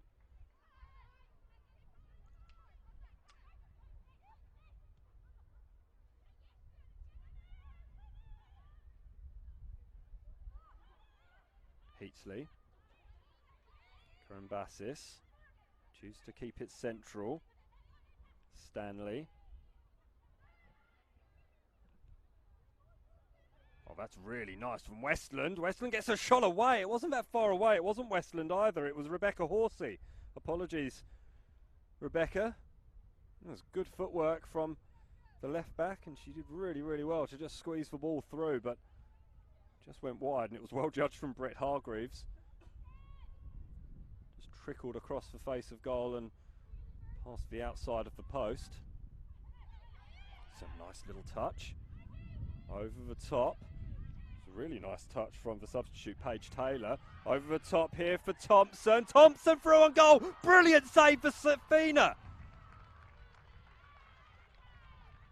Deanna Thompson's eyes would have lit up there.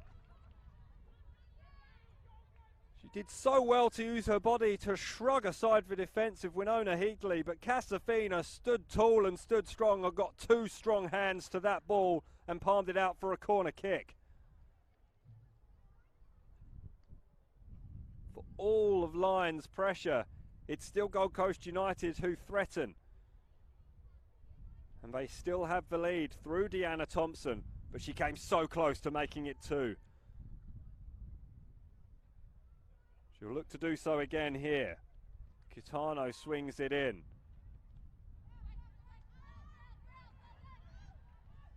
Lions come away with it, and all of a sudden it's Lions on the counter-attack again. It's an opportunity for Riding. Riding gets bundled into by Eloise Fryer. No foul, says the referee. Ball's played into the middle. Cannon Clough with the outside of the boot. It was an innovative effort.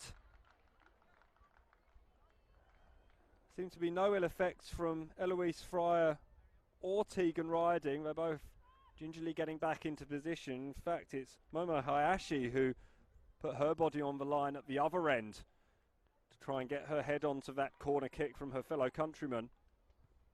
Well, I say there was no ill effects. Eloise Fryer was just feeling at that right knee that is strapped and has the support. Imagine that is the knee that she injured last year.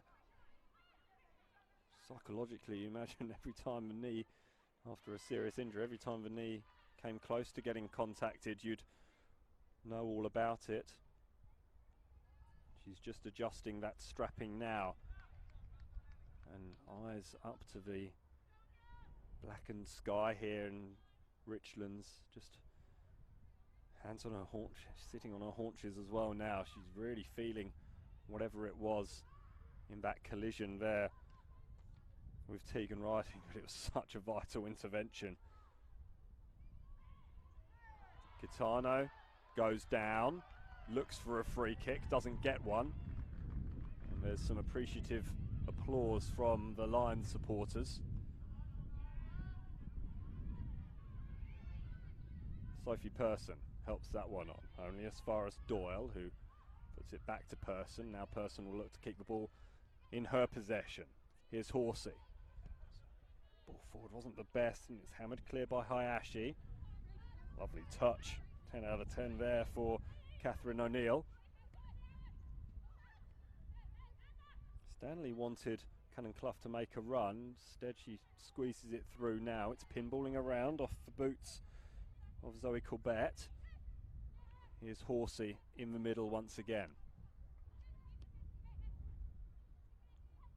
Heatley. Lions continue to press, but so far they've come up with nothing from their frequent forays into Gold Coast United territory.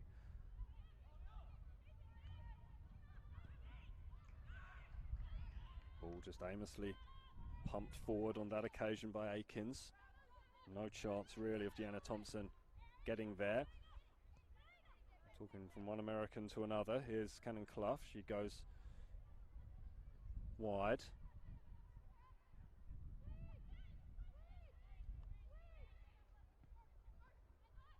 Switch was the frequent call. Eventually it finds its way through to Catherine O'Neill. O'Neill goes into Hecker, and that's a rare miscontrol from Hecker. She has not been on top of her game at all, Marielle Hecker. And then good pressure from Deanna Thompson forces Winona Heatley to concede a throw-in, and she was lucky it wasn't more than that. Heatley really had to stretch all of a sudden, and now continues to stretch, just feeling at those legs as this long season draws to a close.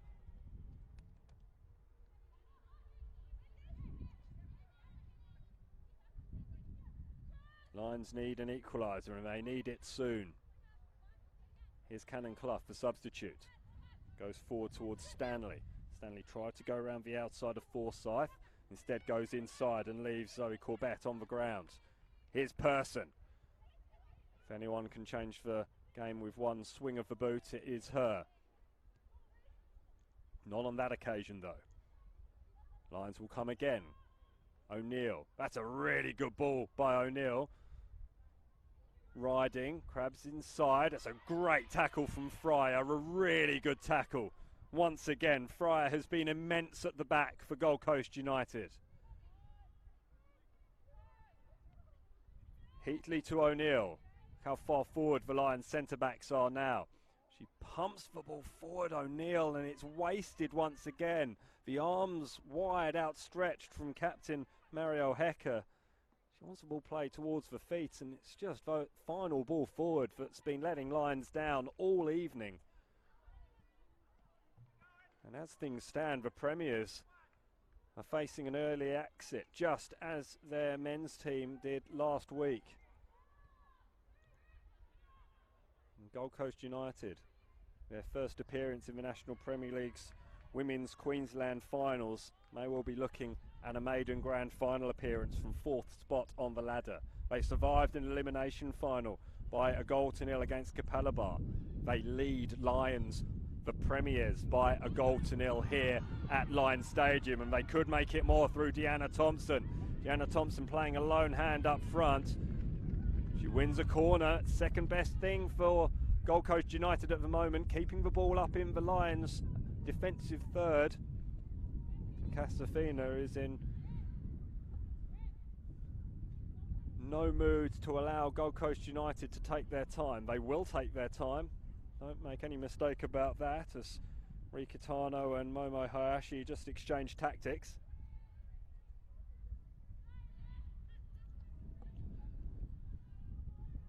Hayashi takes her place on the edge of the penalty area. She advances towards the back post now, makes a run. She'll look to meet this header. It's off the head of Person. It's helped back in by Zoe Corbett.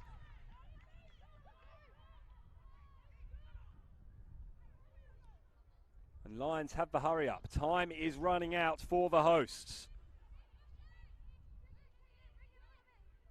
It's running out for the Premiers.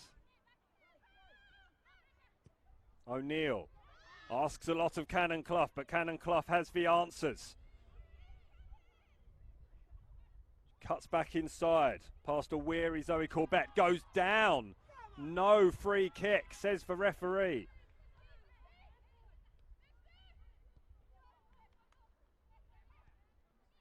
Person tried to help it on. Hecker can't get there before Hayashi hammers it clear. Heatley looks to do it herself. Goes back though. O'Neill switches play over to the left-hand side now through Karen Bassis. Helped on to Riding. Riding gets to the byline. Her cross isn't the strongest. And once again, Hayashi's there.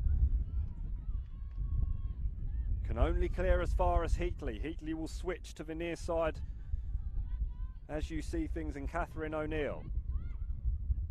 Catherine O'Neill just gets that over the head of substitute Paige Taylor. There's Person. Person goes into the penalty area. Hayashi. Hayashi goes down, and it's too strong a challenge from Sophie Person, much to the disquiet of the home crowd.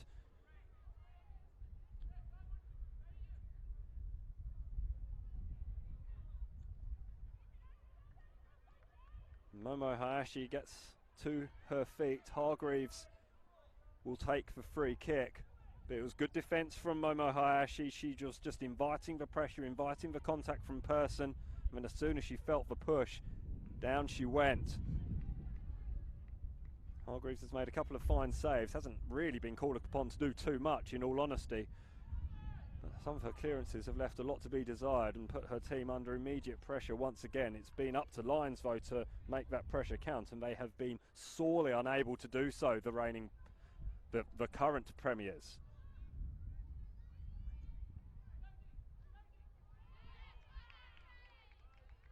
Gold Coast United ball. This is not what the home supporters want to see.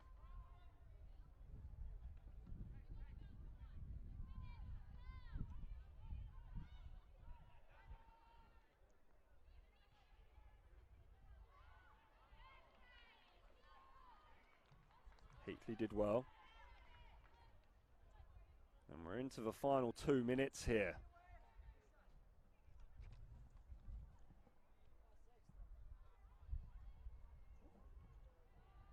Lions 0, Gold Coast United 1. They'll not mind this at all, the visitors from down the M1. Plenty watching on the Football Queensland live stream, wanting a victory for Gold Coast United down there on the Gold Coast.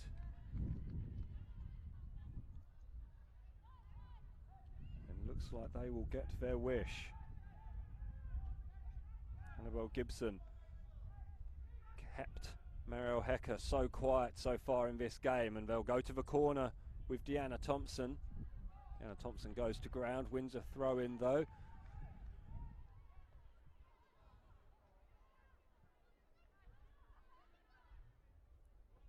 There'll be another throw in.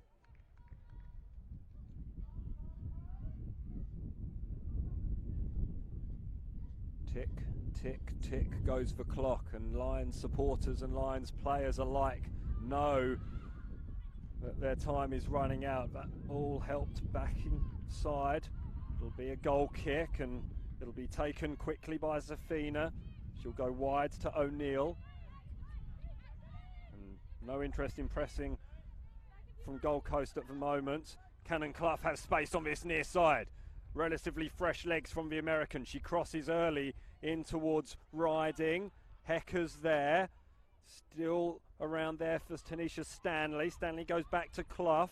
This might be the last chance for Lions, you'd think. Stanley gets the cross away. It's in, it is in! It's the equaliser in the final seconds of the game! Can you believe it? Tanisha Stanley gets all the plaudits. It was her cross come shot that cannoned off the inside of the post. And Britt Hargreaves couldn't keep it out.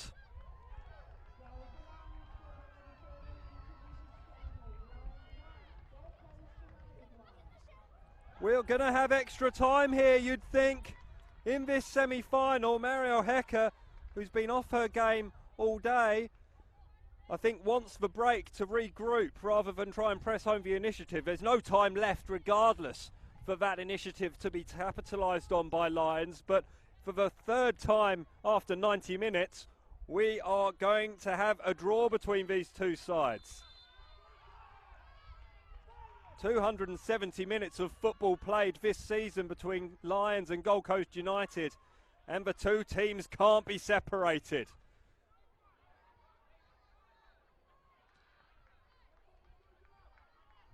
Play is being allowed to continue though. Is that a handball from Ricatano? The supporters in the grandstand just in front of the clubhouse certainly thought it was. Public enemy number one, Ricatano at the moment.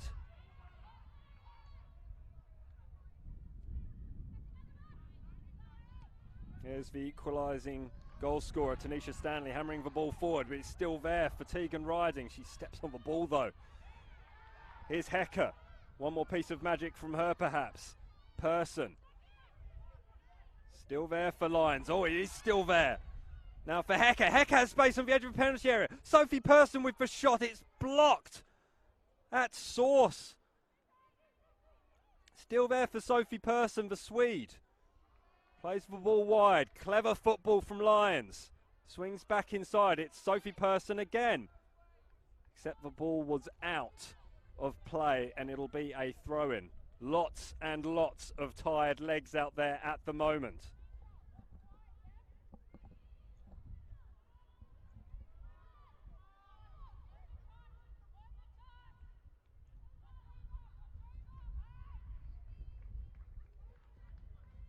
Gold Coast United haven't really had a sniff in this second half, bar that chance for Deanna Thompson. It's been all Lions and they finally got their reward, but boy have they left it late.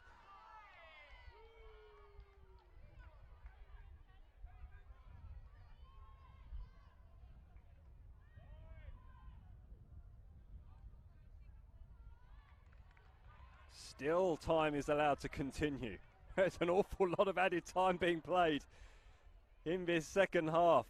Perhaps the referee doesn't want extra time. Perhaps she has somewhere to be.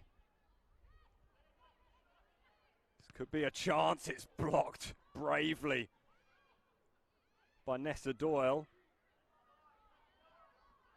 Kitano runs out of room over on that far side, but wins a throw-in, and the Lions bench erupt at the referee. There have been a couple of calls gone against the Lions team in this match. None too groundbreaking, but just little niggly ones, and I think the Lions bench in the highly fraught atmosphere have finally lost their cool. They're going to have to keep it for another 30 minutes because we're going to extra time here in the National Premier League's Women's Queensland semi-final. Lions 1, Gold Coast United 1. 270 minutes plus an awful lot of stoppage time. And the two teams in those three games have drawn each and every time. But tonight we have to have a winner. And who will step up to the plate in the extra 30 minutes? If you have just joined us, welcome to a windy and quite smoky Lions Stadium here in Richlands. We'll run a quick recap of what happened so far in this contest. Deanna Thompson gave Gold Coast United the lead in the first half with an audacious strike from in excess of 30 metres. She launched it towards goal, and Casafina could only claw at air when she tried to claim the ball from stopping to go into the top corner of the net. It was a fantastic strike, and Deanna Thompson gave Gold Coast United the lead that they would hold for in excess of 70 minutes of this game before Tanisha Stanley's fiercely struck cross-come shot cannoned off the inside of the far post, and then was helped in perhaps by Britt Hargreaves. Perhaps Britt Hargreaves just couldn't stop it from going over the line, but the flag went up regardless, and Tanisha Stanley was mobbed by an incredibly grateful supporting cast of Lions players who have given everything in this second half and done pretty much everything bar challenge Britt Hargreaves too much. There's only been one real save that the Gold Coast United custodian has had to make. Casafina's been busy at the other end as well, despite the paucity of possession employed by Gold Coast United. Deanna Thompson nearly doubling her side's advantage, and with a strike that would have surely given the visitors a pathway through to the grand final, but it was a brave save from Casafina, who got two strong hands to a shot from point blank range after Thompson managed to outmuscle Winona Heatley, who has been excellent and enjoyed a lot of possession, along with her centre-back partner Catherine O'Neill. The Gold Coast United centre-backs Momo Hitashi and Eloise Fry have been excellent for other reasons. They have repelled every single attack that Lions have thrown at them, but they were unable to get that clean sheet, that elusive clean sheet. 1-1 the score at the end of normal time. We will have 15 minutes each way of extra time now, and then if we have not managed to find a winner in that time period, we'll be going to penalties.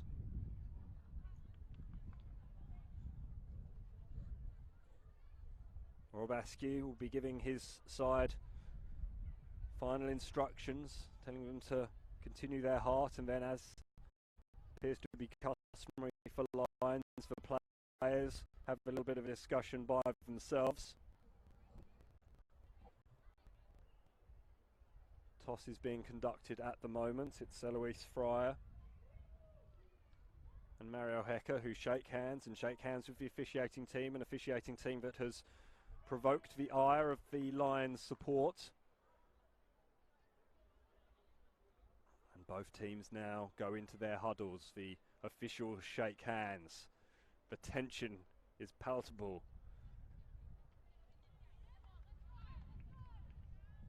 And we've got 30 minutes of bonus football for you here. Don't forget the second semi-final taking place tomorrow at 4:30.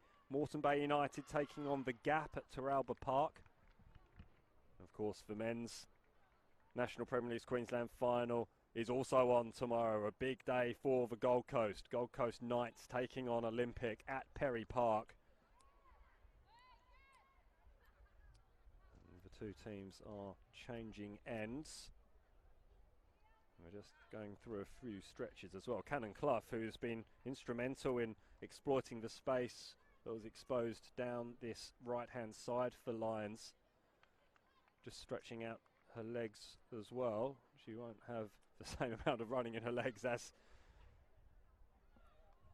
the rest of her teammates. But you have to say, Rob Askew's substitutions have been good. Both Sophie Person and Cannon Clough have both made a difference since they've come onto the park.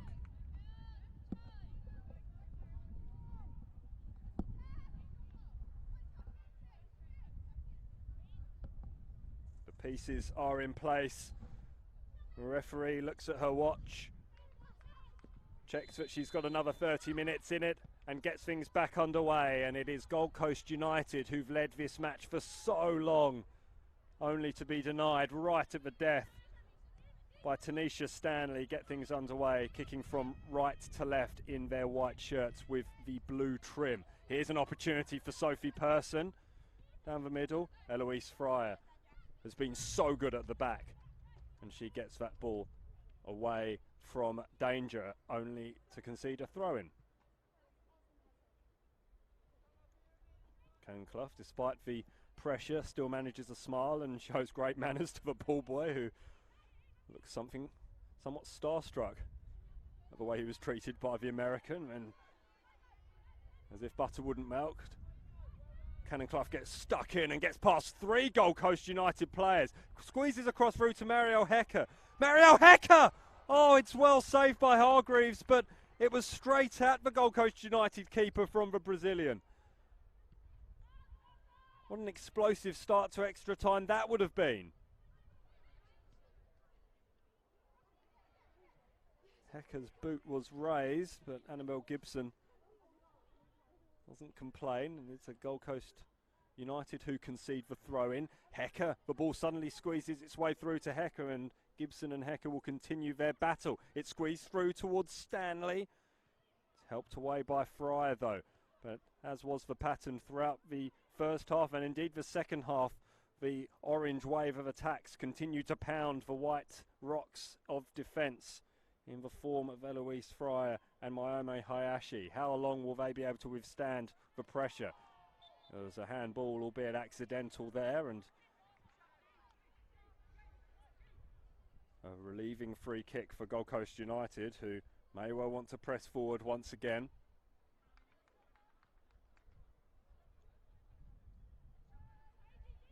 Hayashi, infrequently found an appropriate target from these long booming free kicks, as Tegan Riding again closes ground, can only have been 5 yards away at best. That has found its way through towards Deanna Thompson, and she's won a corner for her efforts. The woman who opened the goal scoring in this game, her 19th goal of the season.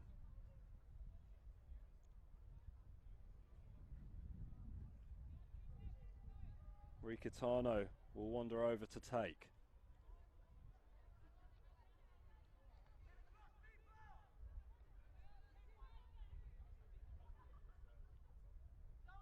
A little bit more urgency. She aims it towards the back post and her fellow countryman. It's off the head of Eloise Fryer, in fact.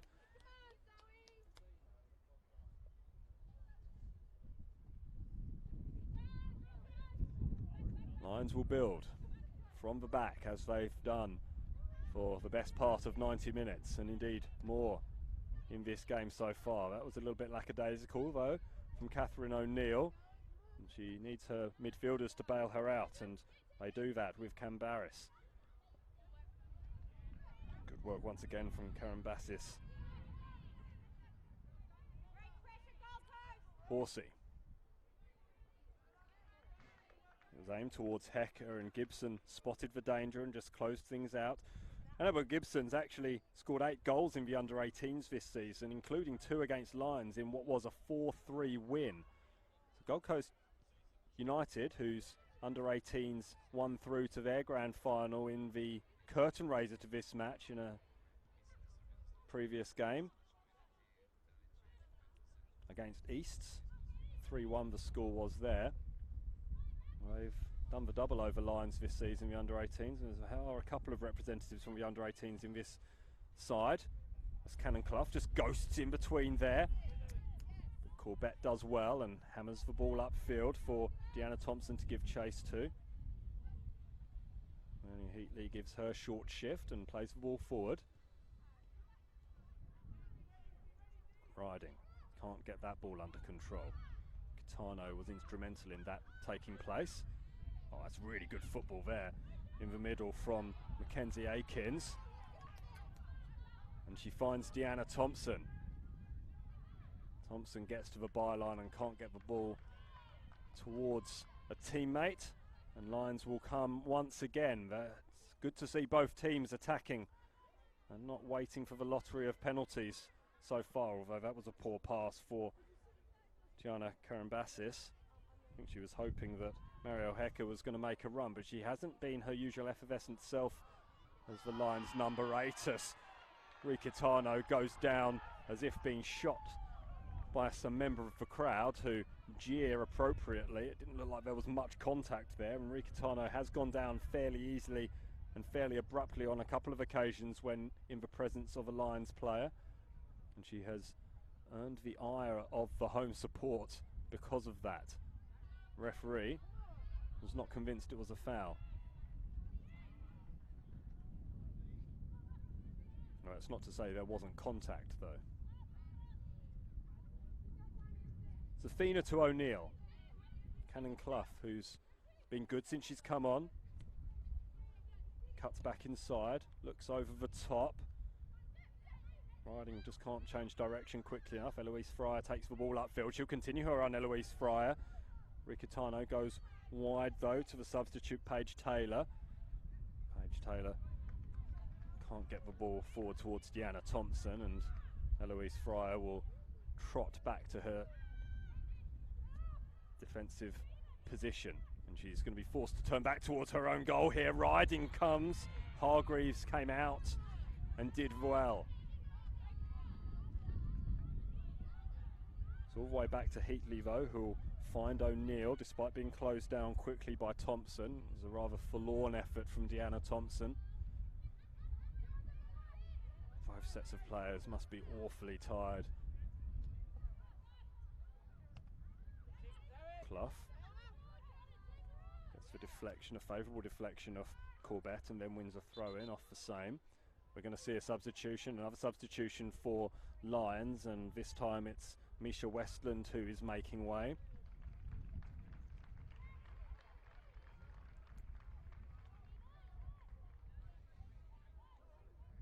And I see a number, I think it's Jamila Riley who's come onto the field.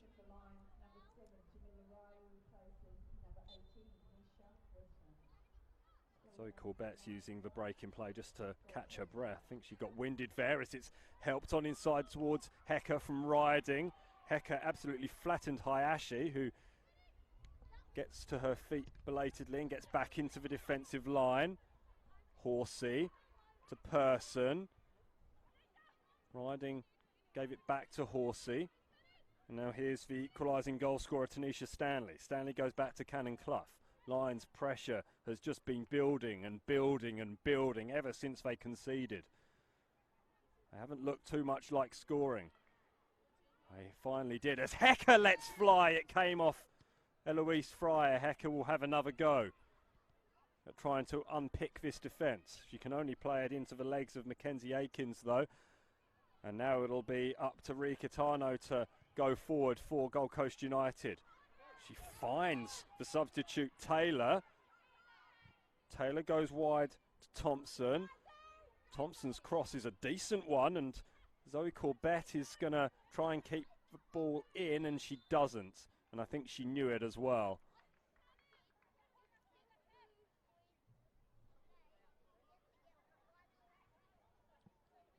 She gave a look back to the assistant over on that far side, perhaps to express displeasure at the decision, but didn't seem to fight too much, and certainly gave up the ghost somewhat after the ball did cross the line.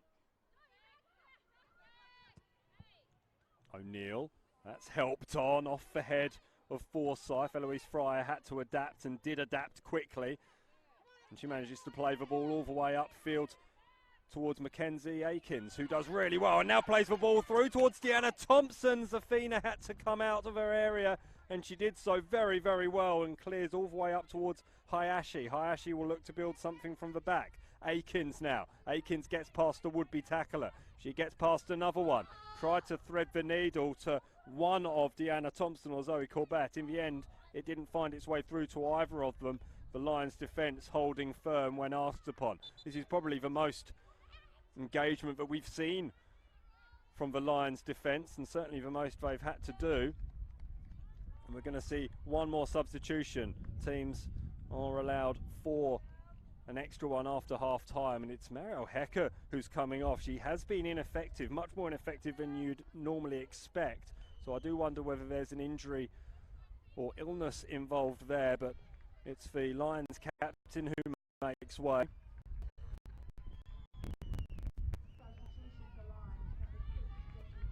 Jessica Hogg is the player who has come on, a player who only has 2 goals, her last one coming in June against the Raw.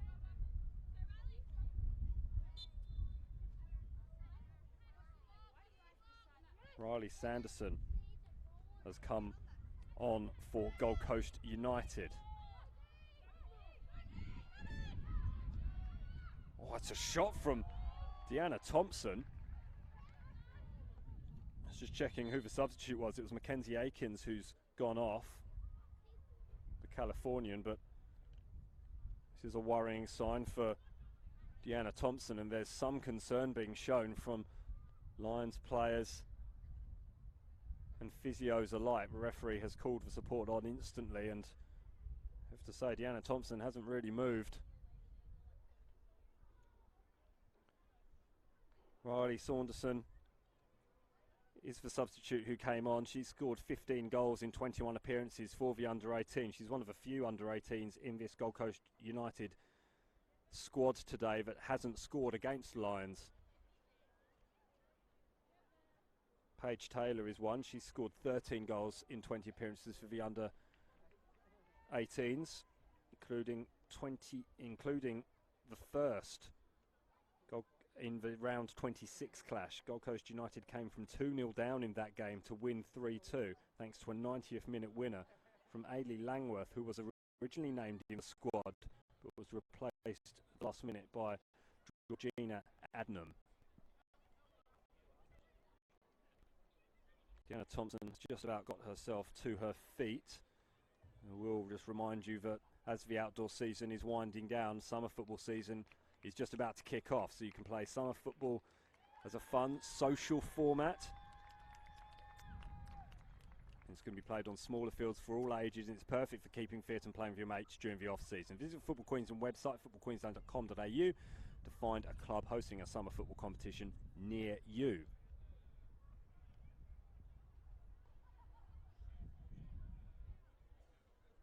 Doesn't look like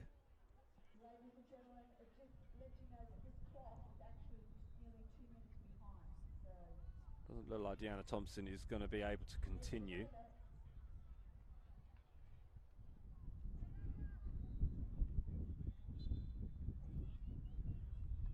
Lions will get us back underway.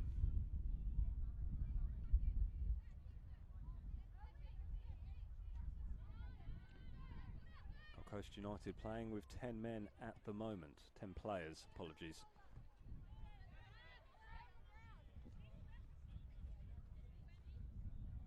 Deanna Thompson has limped back into the fray.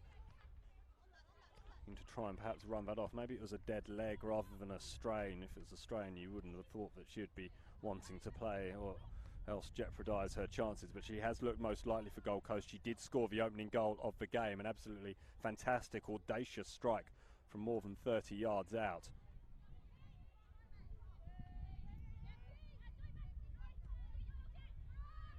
How's that for a ball from O'Neill, right to the feet of Tanisha Stanley, and Stanley controlled it perfectly. She can't squeeze her pass past Eloise Fry, the rock at the heart of this Gold Coast United defence, and then a free kick is given for a foul on Riley Saunderson.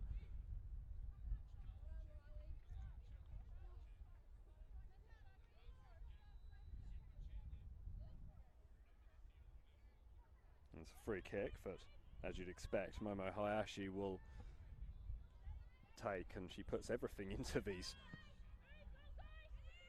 free kicks and long balls downfield.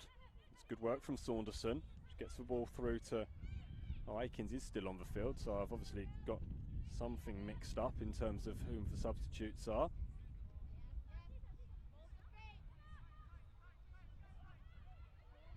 Aikens was dispossessed there, so it allows Cannon Clough to take up the charge over on that far side of the field. Person. Nice overlap there for Hogg. Another really good challenge at the back. Annabelle Gibson has seen off Mariel Hecker. Now she has to deal with the challenge of young Jess Hogg.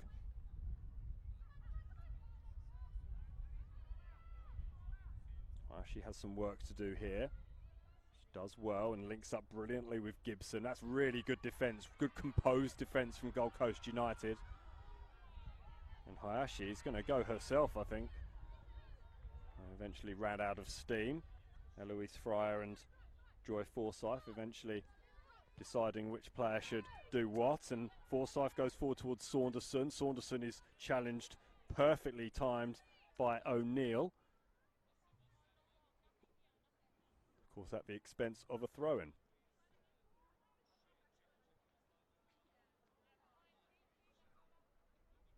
This game has slowed to walking pace as Joy Forsyth limps towards the byline to take that throw-in. Person still's full of running though, and she bullies Deanna Thompson off the ball, and Lions will look to attack now on the left now with Cannon Clough. Opportunity here for Riding. Riding gets around the outside of her defender and does really well, but it's a fantastic save. And then Cannon Clough comes charging in, but Hargreaves saves at the second attempt as well. She checks on the welfare of the Gold Coast United goalkeeper. That's really good goalkeeping from Britt Hargreaves. Excellent football from Lions. Tegan Riding going around the outside of weary Homo Hayashi. was a good save first up, but really brave second time around from Britt Hargreaves. Zafina had to watch that well.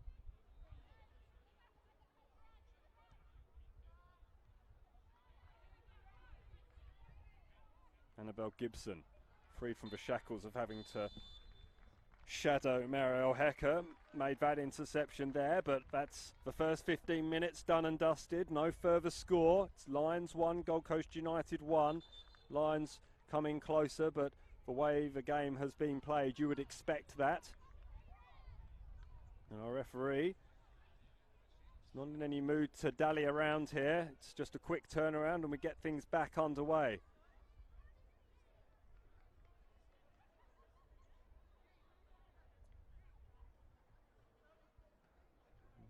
If you are interested in refereeing, Football Queensland is excited to announce the launch of a new referee website. It's a comprehensive online resource for referees across Queensland.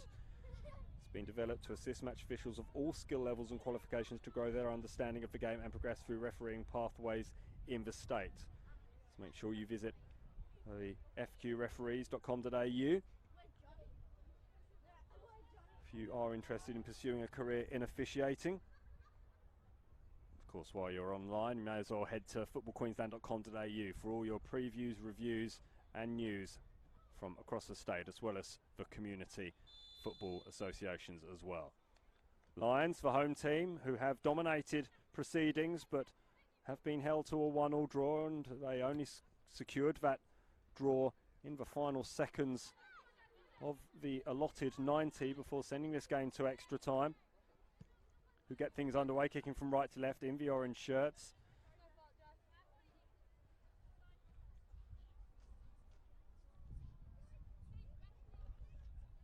Looks like nobody's gone to get the ball. They need a new one. Quite sure where the spare one from this side ended up going. And Cannon Clough, who made some friends in the ball boys in the first half of extra time, has managed to get them to quickly go and retrieve the ball from the pitch away behind us. Riding, attempts to go through a space that wasn't there and ends up on her backside for her troubles. Here's Deanna Thompson. Thompson, who's scored one and so nearly scored another.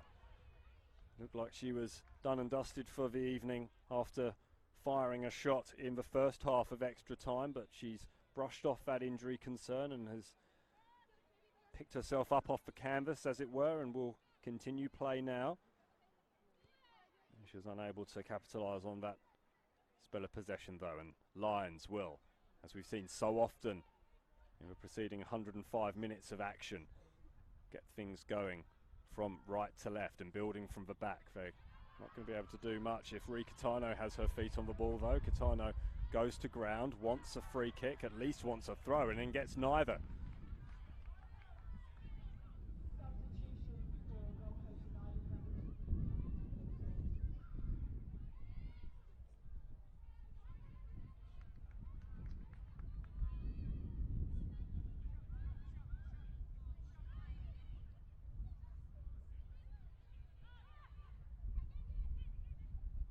Just 15 minutes separate these sides from penalties. Indeed, a place in the grand final should either side break the deadlock. Seems fitting it'll be 300 minutes of football between these two sides in which we've been unable to find a winner if the score remains the same. Ree Catano runs around in a circle to try and find some space, tries to put that ball in over the top towards Paige Taylor, and Cannon Clough has come unstuck. Paige Taylor, it looked like it was going wide, that shot, but Castafina in no mood to take any chances and makes the comfortable save in the end away to her left. And that was sloppy from Cannon Clough, the American. Good challenge there. It was Ree Catano who made that challenge. And Riley Saunderson takes up the charge, and then we've had an unfortunate falcon there. I think it was Sophie Person, who has ended up on the ground after receiving a ricochet ball to the face.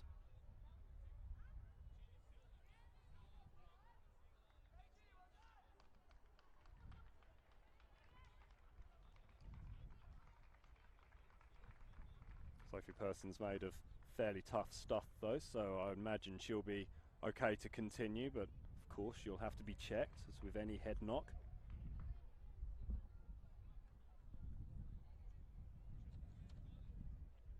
Players, I'm sure, be happy to have a breather. Kenzie Akins and Nessa Doyle just share a moment in the midfield, having a hug. You know, they've played one hell of a match.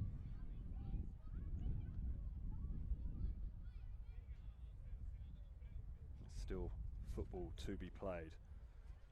Good opportunity to let you know about the Football Queensland Instagram and Facebook accounts at FootballQLD for all the latest football news and events across the state. Also find us on Twitter. Gold Coast get things back underway, and Eloise Fryer pumps that ball forward towards Deanna Thompson. Long way from her goal was Cass Zafina. Once again taking no chances, and the goalkeepers are perhaps the least weary out of any of these players, although by virtue of concentration alone, Britt Hargreaves will surely be feeling the pinch at this time of night, having had to deal with so many Lions attacks, although none of them particularly fruitful. And Lions player's gone down clutching her knee after some attention from Ree Kitano. No foul, says the referee. Lions player is off the pitch, so maybe she's just stretching a toe back onto the pitch. I think that's what would be being advised, although the referee is saying no, we're okay to continue.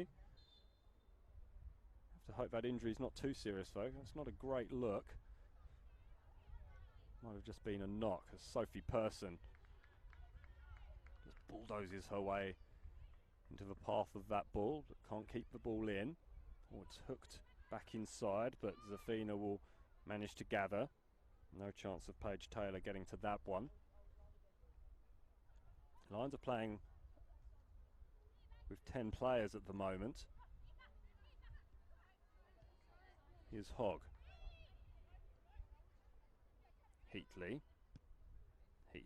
something for Cannon Clough to chase. They've turned the defence here. Gibson having to go back, and Cannon Clough manages to squeeze the Gold Coast United side back in their own defence. It's extraordinary to think that that was initially given in favour of Lions, that throw-in.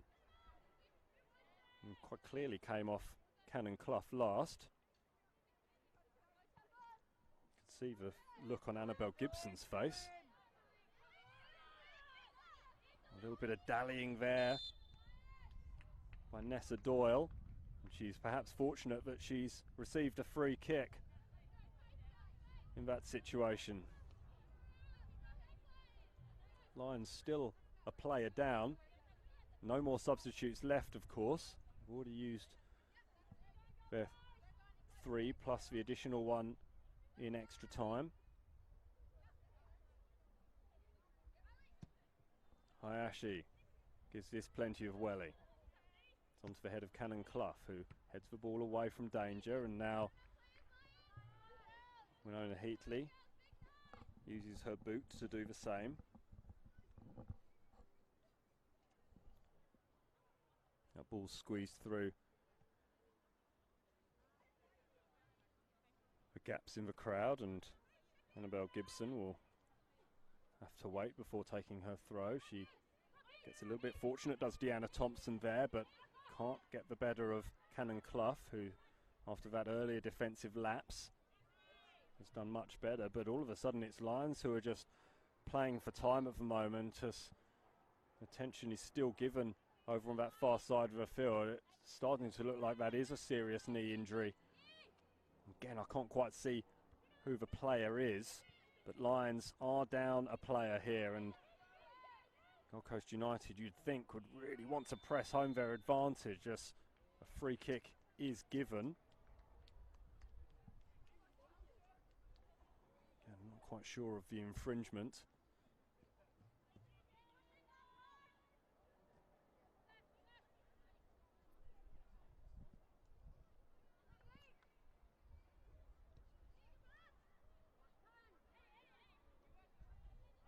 Heatley. Horsey. He has the captain's armband.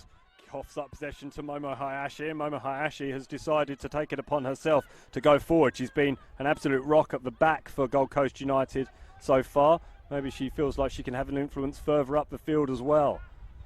She was forced back though and is now back in her normal position. And here come Lions. Riding. Tanisha Stanley really starting to feel the pressure. She's starting to limp around the field as well. I think Lions can afford any more injuries.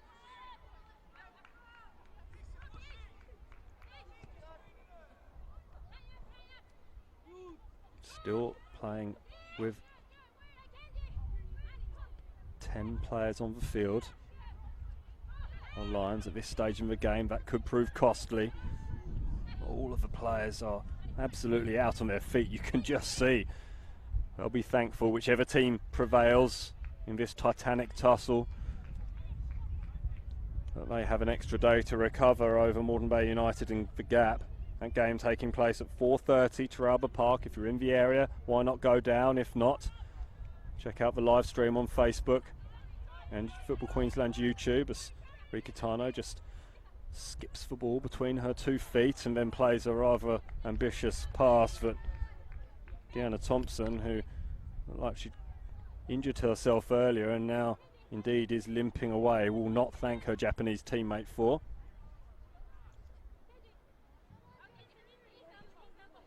And then you start to think about penalties. Which side will hold their nerve? Which player will be the hero? Which player will be the villain? And Clough, relatively fresh legs, having been brought on in the second half, closes down Gibson quickly and comes up with the ball, and Cannon Clough may well want to go herself here. Return pass towards Person from Riding. Person to the byline. She's closed down quickly, tries to get past her marker. Can't get past either of her 2 markers, and then a third time. That's really good defence by Annabelle Gibson. And she wore that ball in the side of her head and is just rolling her head around a little bit. How about this for an opportunity though for Lions?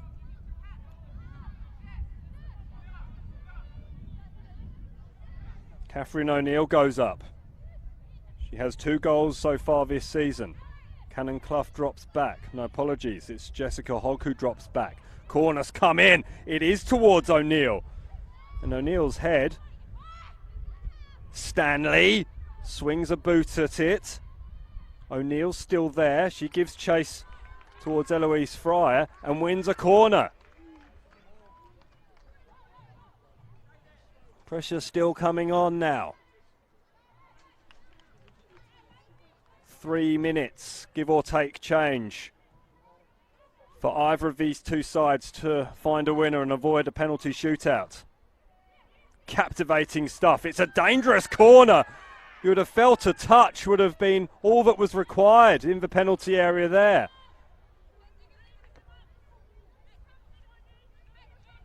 There's players limping and stretching and clutching at cramp. It's like a war zone out there. Annabelle Gibson. Another vital touch. Cannon Clough to Sophie Person. Person gets past one. Gets there before the ball runs out. Oh, it's Eloise Fryer who can't get the ball out. Person still bulldozing around, and which Gold Coast United player is on the ground now? It's Hayashi, but she throws the referee away by virtue of a gesture and a gesture alone, saying that she's not injured, she's just frustrated and perhaps a little relieved that she didn't concede a goal for her side there, as Sophie Persson just bundled her way through into a dangerous position.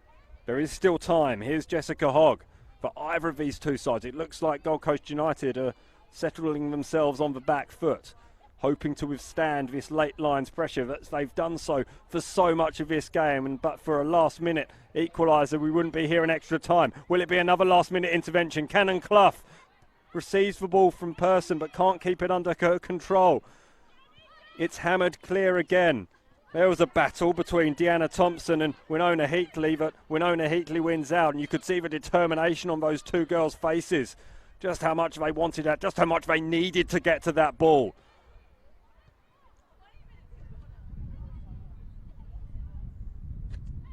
Hogg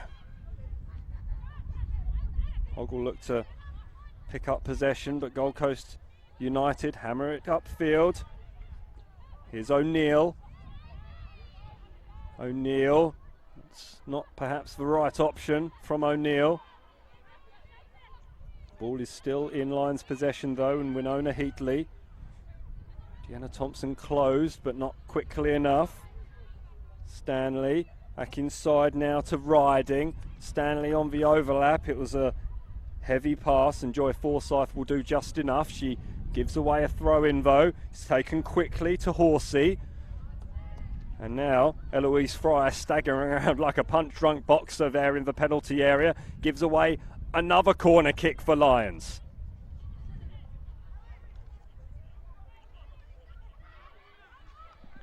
We're in added time. This was when Lions struck at the end of regulation. Can they do so again in extra time to avoid penalties and send them through to a grand final? It's O'Neill's header. It's at the feet of Persson. She needs support. O'Neill, it's pinballing around. Persson gives chase. How's that for tenacity? Shoulder to shoulder contact. Persson goes round the outside of her marker, Paige Taylor. But Paige Taylor does really, really well. Still we continue. Jessica Hogg goes back to Heatley. Heatley inside to her new captain Horsey, who took the armband from Marielle Hecker. All the way back to Casafina. There can't be that much time. Our referee looks at her watch. No whistle. Jamila Riley, former Gold Coast City player. We're going to go to penalties. 300 minutes of football. And neither side can get the ascendancy. It finished 2-2 all the way back in round 13. It finished 0-0 just a fortnight ago in round 26. It's finished 1-1 here, thanks to goals to Deanna Thompson and Tanisha Stanley. And now we will have penalties. What drama in the National Premier League's Women's Queensland semi-final. The minor premiers, Lions, against the fourth placed Gold Coast United.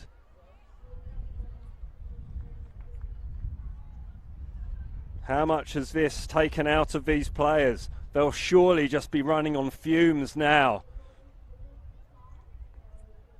All the attention will be turned to the goalkeepers. Cass Safina in the Lions goal, and Brett Hargreaves between the sticks for Gold Coast United. Gold Coast United beat fifth placed Capalaba in the elimination final by a 1-0. Rika Tano scoring just after the half-hour mark.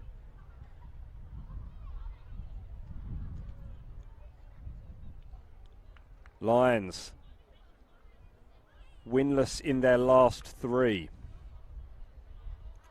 It took an equalising goal deep in stoppage time to send this game to extra time.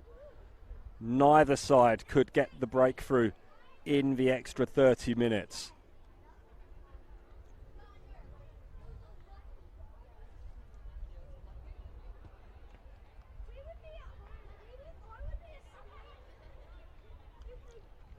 As a goalkeeper, what must you be thinking at these moments?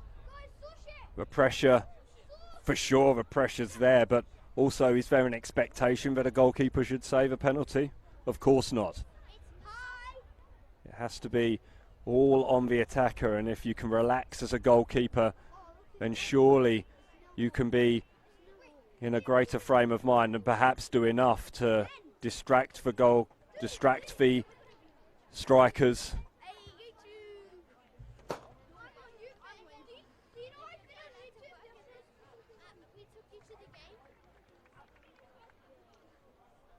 Lions scored 108 goals this season in the regular season, the equal most of any team, alongside Moreton Bay United, who play in the second semi-final against the Gap at Terrelba Park tomorrow.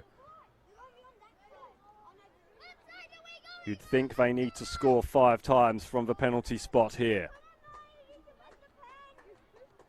It is the best of 5 for those of you who aren't aware of how these penalty shootouts work. Each team takes a penalty alternately. The winner of the toss, which is being taken place right now, will soon decide which team will be taking first and which team will be taking second. And if we're still all level after 5, which, knowing these two teams, we may well be, and then we go into sudden death, when any mistake will be sorely punished. Casafina in the Lions goal. Britt Hargreaves in the Gold Coast United goal.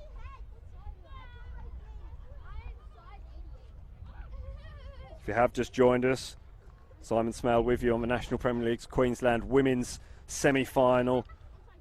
The Premier's Lions fell behind to Gold Coast United, who finished in 4th spot on the ladder, thanks to a Deanna Thompson strike that crept in to the top corner of the goal. It was a wonderful strike from in excess of 30 yards. Casafina could do nothing except claw at air as the ball sailed into the top corner after a looping effort from Deanna Thompson. It's her 19th goal of the season.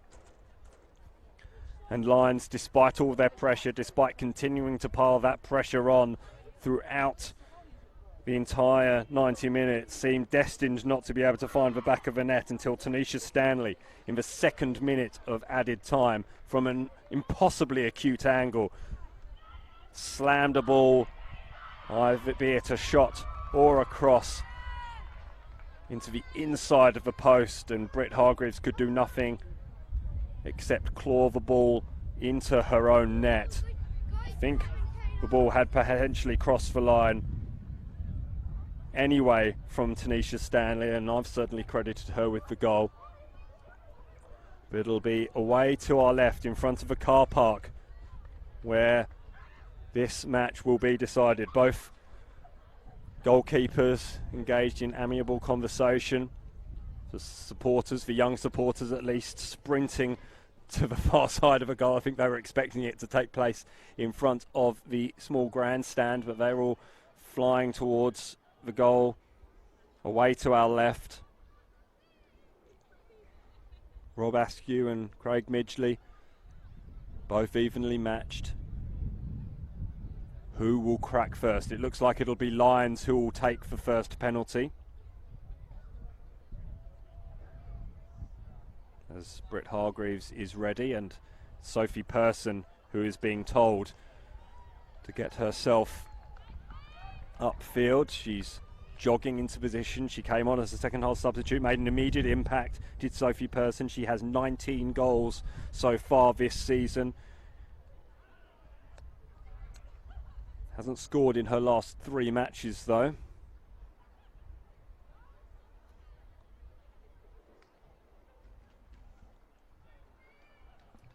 It's Person against Hargreaves.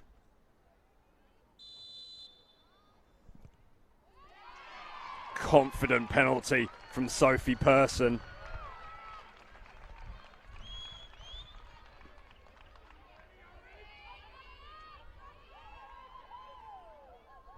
How will Gold Coast United respond? It's Deanna Thompson who opened the scoring in the 18th minute. She came so close to grabbing a second in the second half before the late drama from the hosts. 19 goals for her this season. This one could be the most important. Safina guessed right but couldn't come close. And shock horror, we're still all square here in the semi-final. Catherine O'Neill has been an absolute rock at the back for Lions. She's had plenty of touches in this game, building possession for the hosts as they launched wave after wave of attack. She steps up next. Only has 2 goals this season. Now she has 3.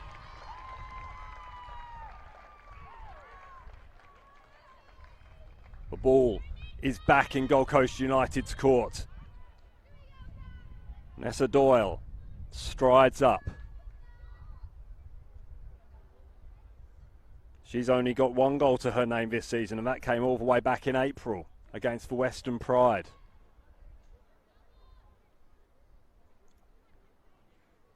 Safina guessed right the first time. Oh, and she saved this one! And lets out a scream of joy. Nessa Doyle can only hold her head in her hands. Advantage Lions!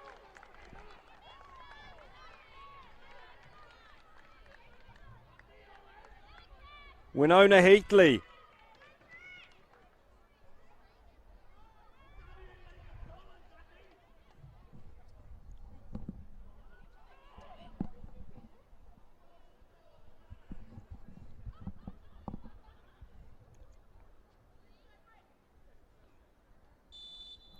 Played with the Raw and the NTC. Former junior Matilda. That's a confident penalty from Winona Heatley. Lions go 2 goals clear.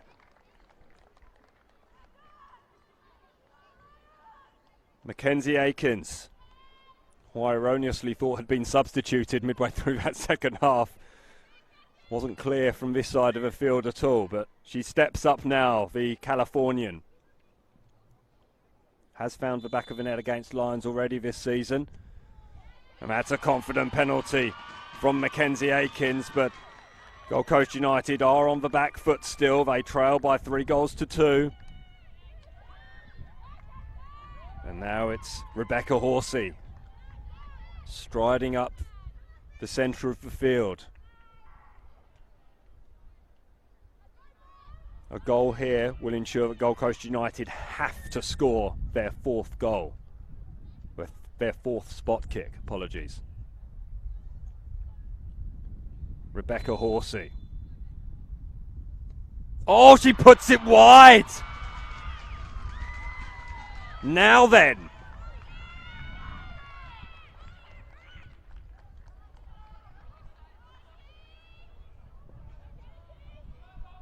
Ricitano, public enemy number 1 here. You can hear the advice from the crowd. She has gone down a little bit easily. She'll further endear herself to this Richlands support. If she can score here and bring us back on level terms. She staggers her run up. It's saved again! Casafina, take a bow! Now it's Ricitano who had a lonely walk back. And she has handed the opportunity to Tegan Riding.